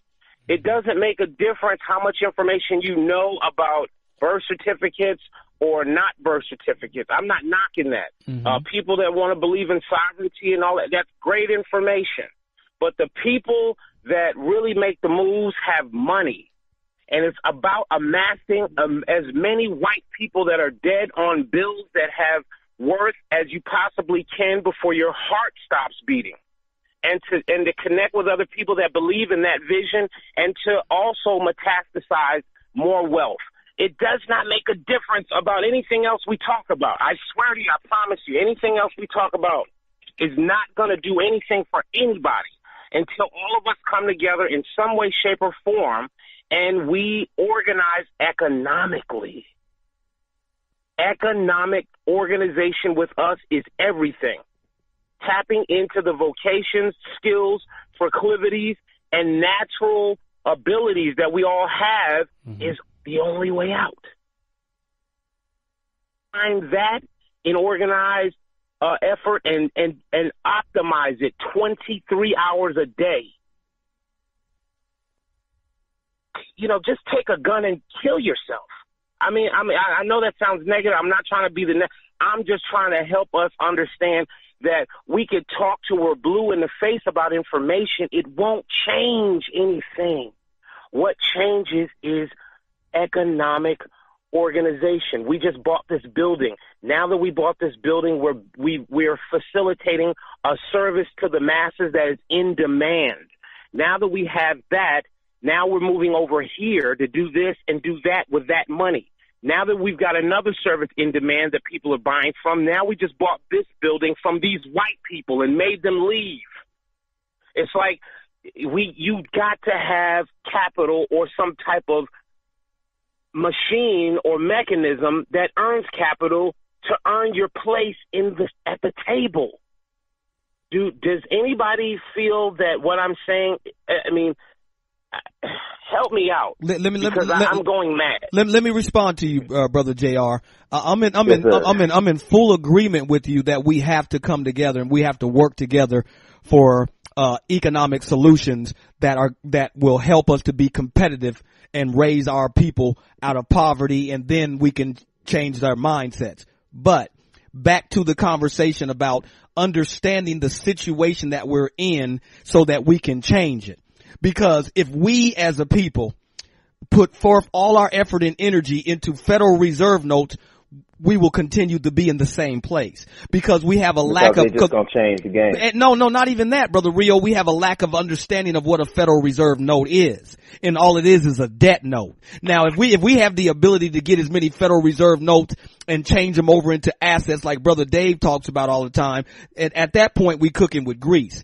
But if we are just as a people out chasing Federal Reserve notes, that's exactly what the European wants us to do, because he has taught us to believe that Federal Reserve notes is money, when Federal Reserve notes are not money. Resources are money, and the people who have resources are the people who have control. Bill Gates, all these white people who have money who have power, they don't have power because they got 1 billion Federal Reserve notes. They have power because they command resources. So we as black people or melanated people have to educate ourselves about the difference between the two. Because if we continue to go after this dollar, this Federal Reserve note dollar like we are, cream, cash rules everything around me, it will keep us in the same situation that we are in. You know, like I know, brother JR, that black people in this country are generating so-called millions and trillions of dollars in Federal Reserve notes, but look at the condition we are in. Go ahead, my brother. Well, what I see is it's not, and I respect you on what we're defining, what is money, yes, right? Sir. Like yes, sir. we're defining it as the Federal Reserve note. Mm-hmm. And I did hear the brother interject and say something that does make sense. As soon as we start to get it, they'll change the game. But here's the thing that I'm speaking about. I'm not talking about amassing paper. Okay. I'm talking about, and I said it, I thought I said it clearly, there's a means to an end, Mm-hmm. right?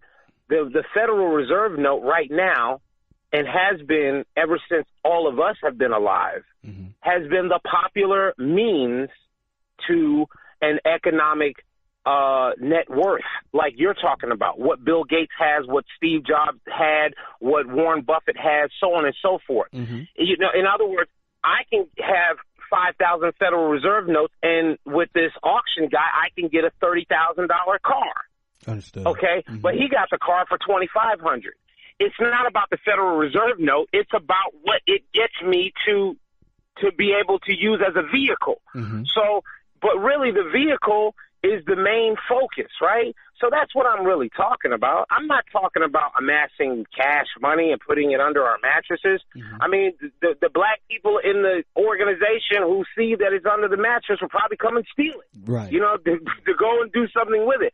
I'm trying to say, like I said, tapping into your proclivities, your vocations, the natural things that you have in you that are there that money can't buy. But it's wealth. You see what I'm saying? Like, how can we come together to temporarily use this means to get to the end? Yes, sir. Yes, sir. Brother Jay. I feel you, Brother Jay. JR, I feel you. I like that exchange. I'm passionate too, my brother. Go ahead, Brother Rio. Mm-hmm. Brother Jay, if I'm hearing you correctly, and I'm going to elaborate so you can tell me if I am, what I hear from you is an emphasis on self-determination and being able to manifest the things that we deem important and necessary to be successful by our own definition within our own community. Would I be correct in kind of summing up what you're saying with that statement? If you replace the word self with group, then you got me right. Feel you. Okay, and that's what I mean. Well, but in order to have a group, it has to start with self. And this is my fear. And you very well articulated it when you had your second exchange with Brother Tommy. That cleared up a lot. But from your first explanation, my fear is that our people are already under a spell, and they are already hindered by so many hurdles that most of the people want the same system. They just want to be on top, which equates to making more money and being able to be the decision makers within the same system, which to me, I don't think is beneficial. But hold on, if I may. Yes, sir. I don't know where that last part came from, because that last part is irrelevant to what I'm talking about. Because what I'm talking about is helping the group. Okay. What I am talking about is, for instance, the reason why I'm not in ministry in church anymore is because for 20 years, every church that I've worked at, that I've worked with, every pastor that I've worked with has done what you just said. He wanted to have control. Where me as a leader, I said, I feel we should tap into each and every person one by one and exhaust all of the natural resources that they have so that they can be self-sufficient and then continue that process. That's what David did with his mighty men.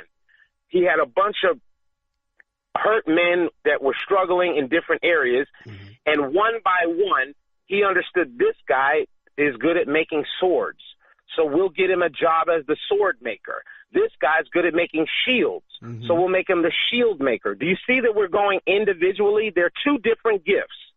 Everybody doesn't have the same, but the focus is on building each individual brick so that we have a powerful foundation so that when we erect an edifice, it will not break down because every single person is self-sufficient because we tapped into what they could do naturally that is an in-demand proclivity that could generate money so that they could do for themselves. Now they do for the group. Now the group is strong.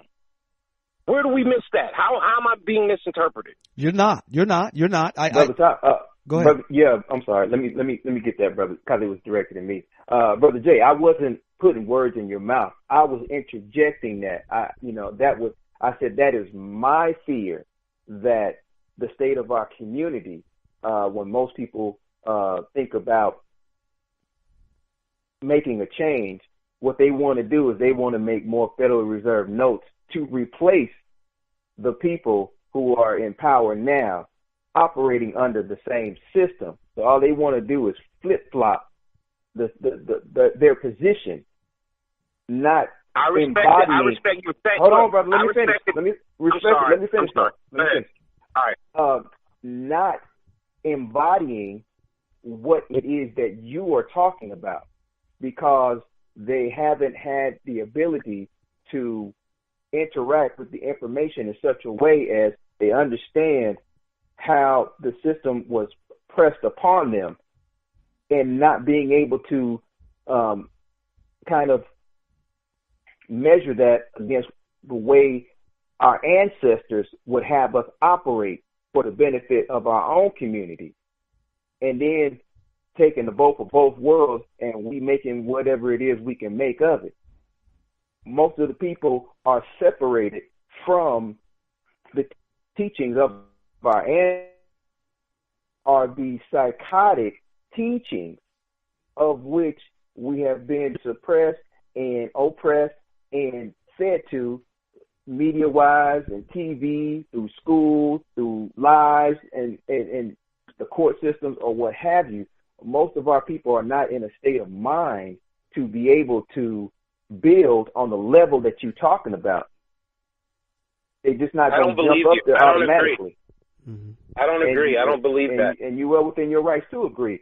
But, it's different approaches for different people. So on this particular platform that we have right here, we're talking to people who are raising themselves up. They may not necessarily be at the level of building of which you are talking about. Now, me, you, and Brother Tommy, we can definitely get down with you, and as well as some of our other family members here. We can definitely get down and we can build on that higher level. In my opinion, us as a general community, not enough of us are there yet. And they need this, if you want to call it milk, until they get to the meat. Then, that's what we're here to provide. Right. Well, let me ask you a question, because what you did, you raised a great point that it seems like you're thinking that I'm at some high level. And I'm not at a high level. I'm at a base level. And when I say base level, yes, I do believe in group economics. But people that go to church agree in group economics too. They just give their economic money to one source, who then keeps the money. That we are well trained in group economics. We go to church. There's a black church everywhere. There's a Muslim church everywhere. We are well-versed in the milk. And I'm only talking about the milk. I'm only talking about, hey, all of us in this group, all of us have a gift, right? I make shea butter. Everybody in here needs to moisturize, okay? Not that you have to get it from me. I could teach you how to make it for yourself so you can go and be self-sufficient if that's what your passion is. Whatever a person's natural gifts are, just a couple of questions. Hey, what do you like to do? What would you do if money wasn't an issue? I'd sew. Oh, you'd sew? Okay. Have you ever used a sewing machine? Well, I want to get one, but, we'll help you get it. Now you're making clothes.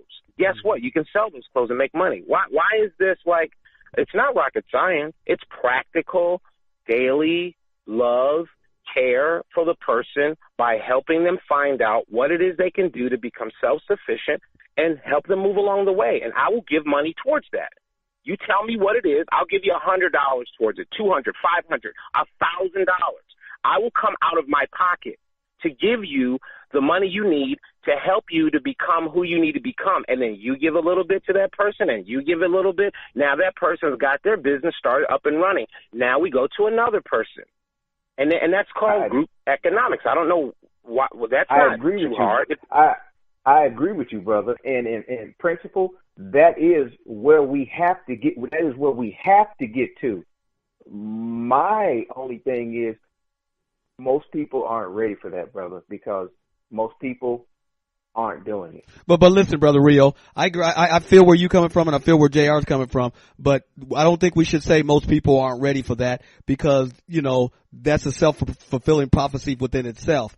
The bottom line is that is where we need to get to, in terms of becoming economically viable and merging and working together as a group. We come together and we build each other up along the way, and we help this brother to invest in this restaurant and get it going for the benefit of the community and the family. Then we help this brother to get his real estate business up and going for the benefit of the community and family, because if there's a house that's going to be sold in our neighborhood, it needs to be sold by one of us. And then we turn towards the next business and the next business. So I think you guys have, I think you both have excellent points, and, economic understanding is a must-have. It is a must-have, but this was the point that I was making. We as a melanated people are in a particular type of situation in this country, and it's like an algorithm, or it's like a riddle. You cannot get out of the situation until you solve the riddle. And there is still education and uplifting and the spreading of information that is going to have to occur for that to happen. And let me give you an example. Brother L.A. Ramon and Brother Thomas, they'll clean you up when it comes to technocracy, because technocracy is a technology that is being used against us as a people. And if we don't understand how they're using it against us, then we can't beat it. Economics is being used against us. If we don't understand economics, that it's really not about Federal Reserve notes, that it's about resources, then we can't reverse our situation. Tommy, we cannot hear you. I don't know if your mic went out. My mic's not hot. My mic's not hot. My mic's not hot. All right, we'll just come back. That you, Brother Tommy? All right, we'll just come back in whenever you get your mic situated. Okay. Brother Thomas, I see you have your hand up. What would you like to? You'd like to add something to the conversation, brother? Yeah, man. Definitely. The brother, he's definitely talking some good things, and yeah, he ain't giving himself enough credit. And he's his plan. It sounds great. The only thing that I would say, is a gentleman by the name of Neely Fuller, who defines the system that we're all living in as the system of racism, white supremacy, and he puts it in 9 areas. And the brother Roz added another area, the economics, education, entertainment, health, labor, law, politics, religion, sex, and war. Economics is just one of the areas they're dominating us in.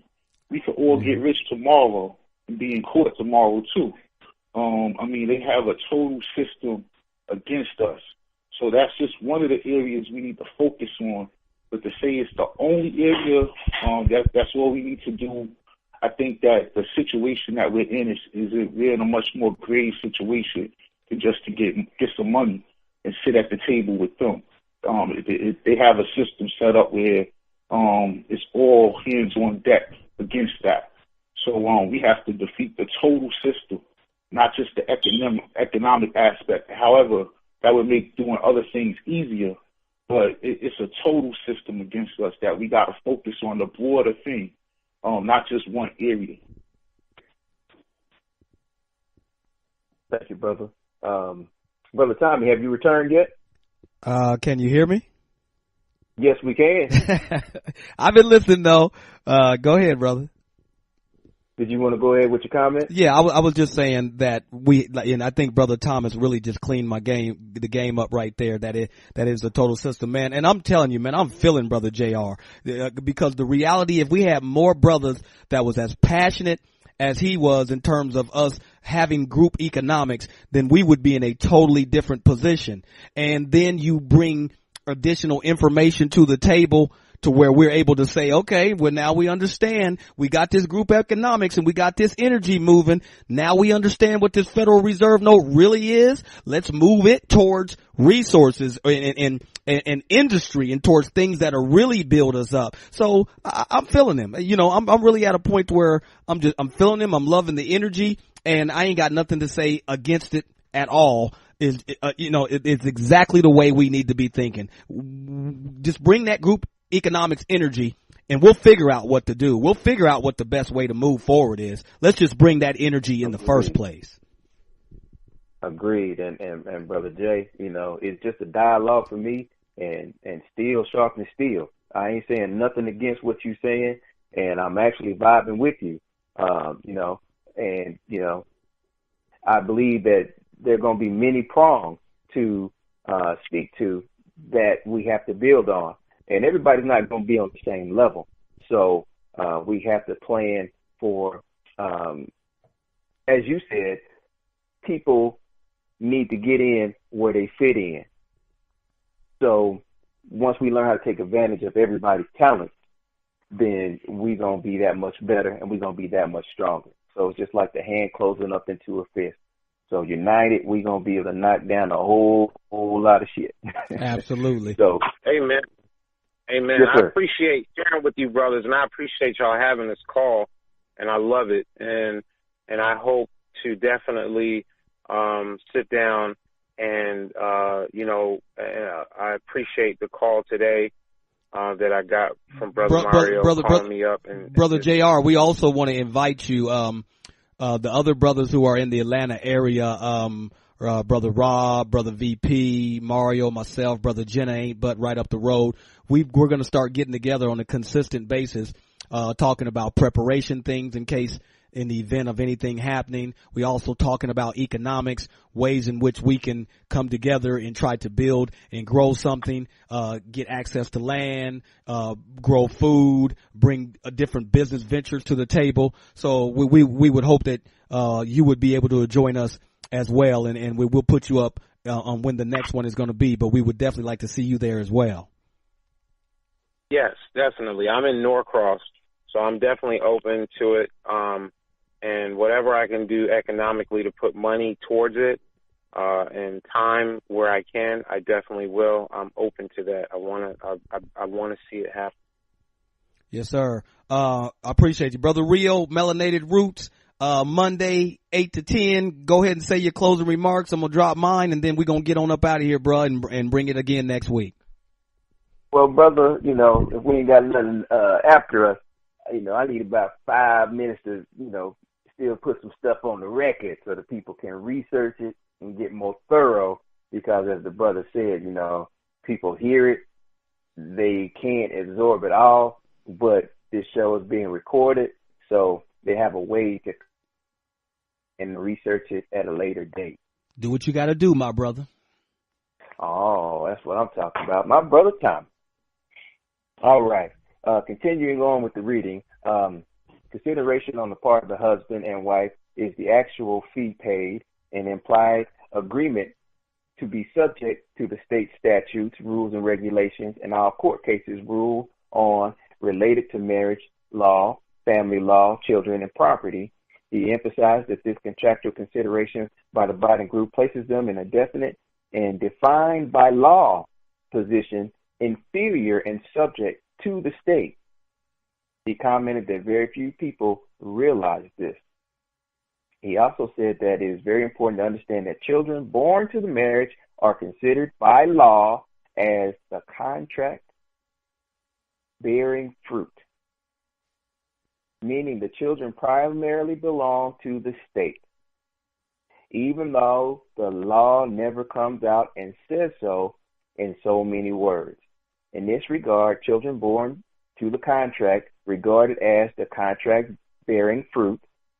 He said it is vitally important for parents to understand two doctrines that became established in the United States during the 1930s. The first is the doctrine of parens patriae. The second is the doctrine of in loco parentis, of which the definitions you read before, brother. So I'm not going to go into that at this particular time. But what I will do is I want to read an excerpt. This is from an Illinois case. Carolyn A. West and John W. West versus Ginger West.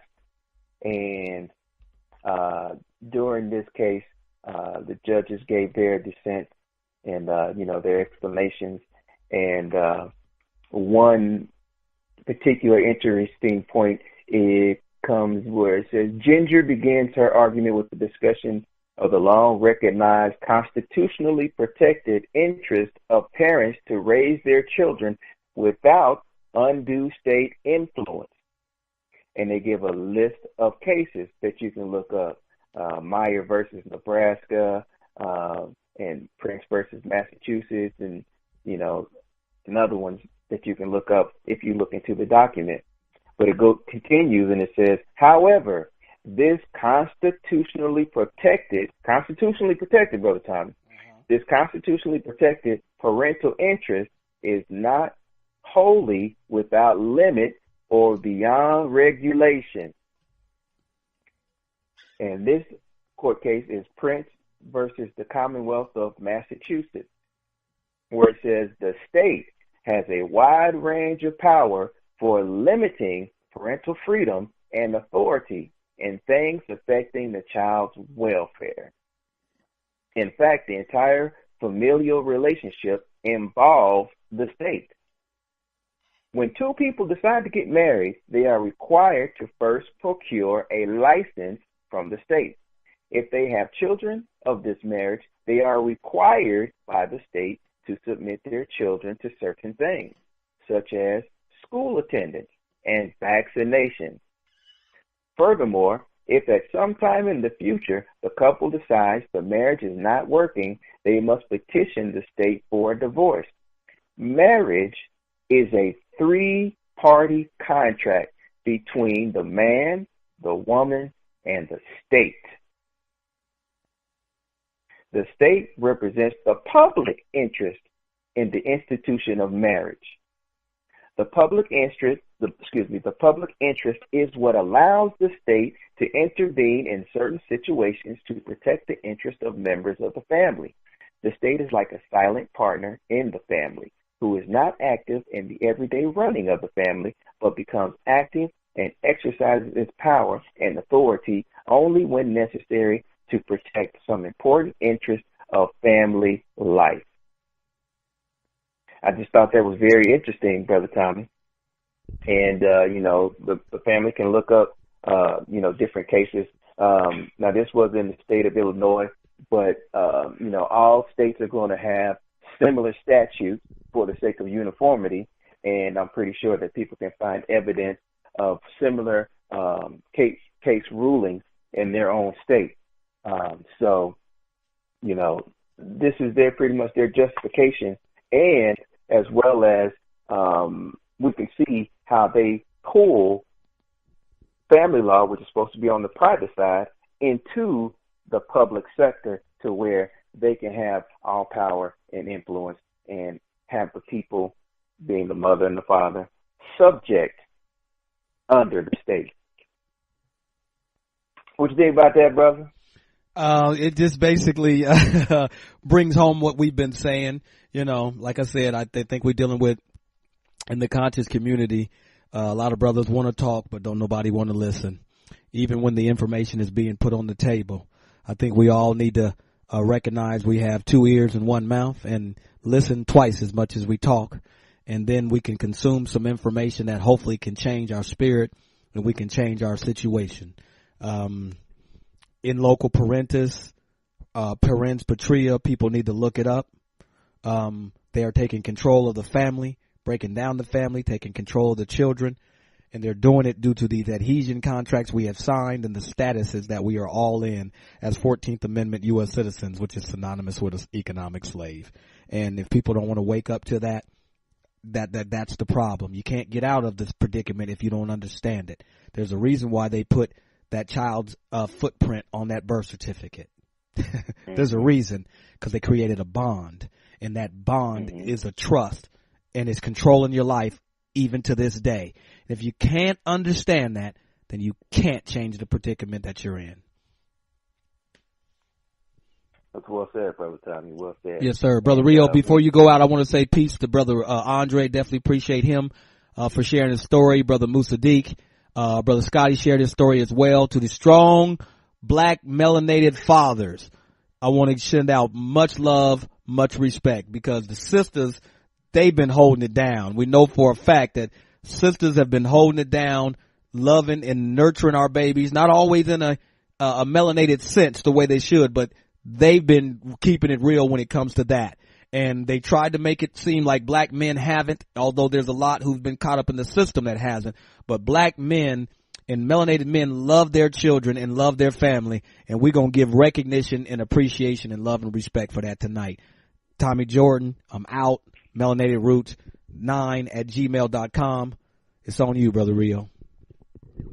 Well, bro, you just left the mic smoking on that one. I can't follow up with nothing behind that. I echo those sentiments. And, you know, as always, I implore the family to take care of yourself and take care of each other, and so that we can build together. Until next Monday, we're going to be here from 8 to 10. Peace to peace. Peace. Have a good week.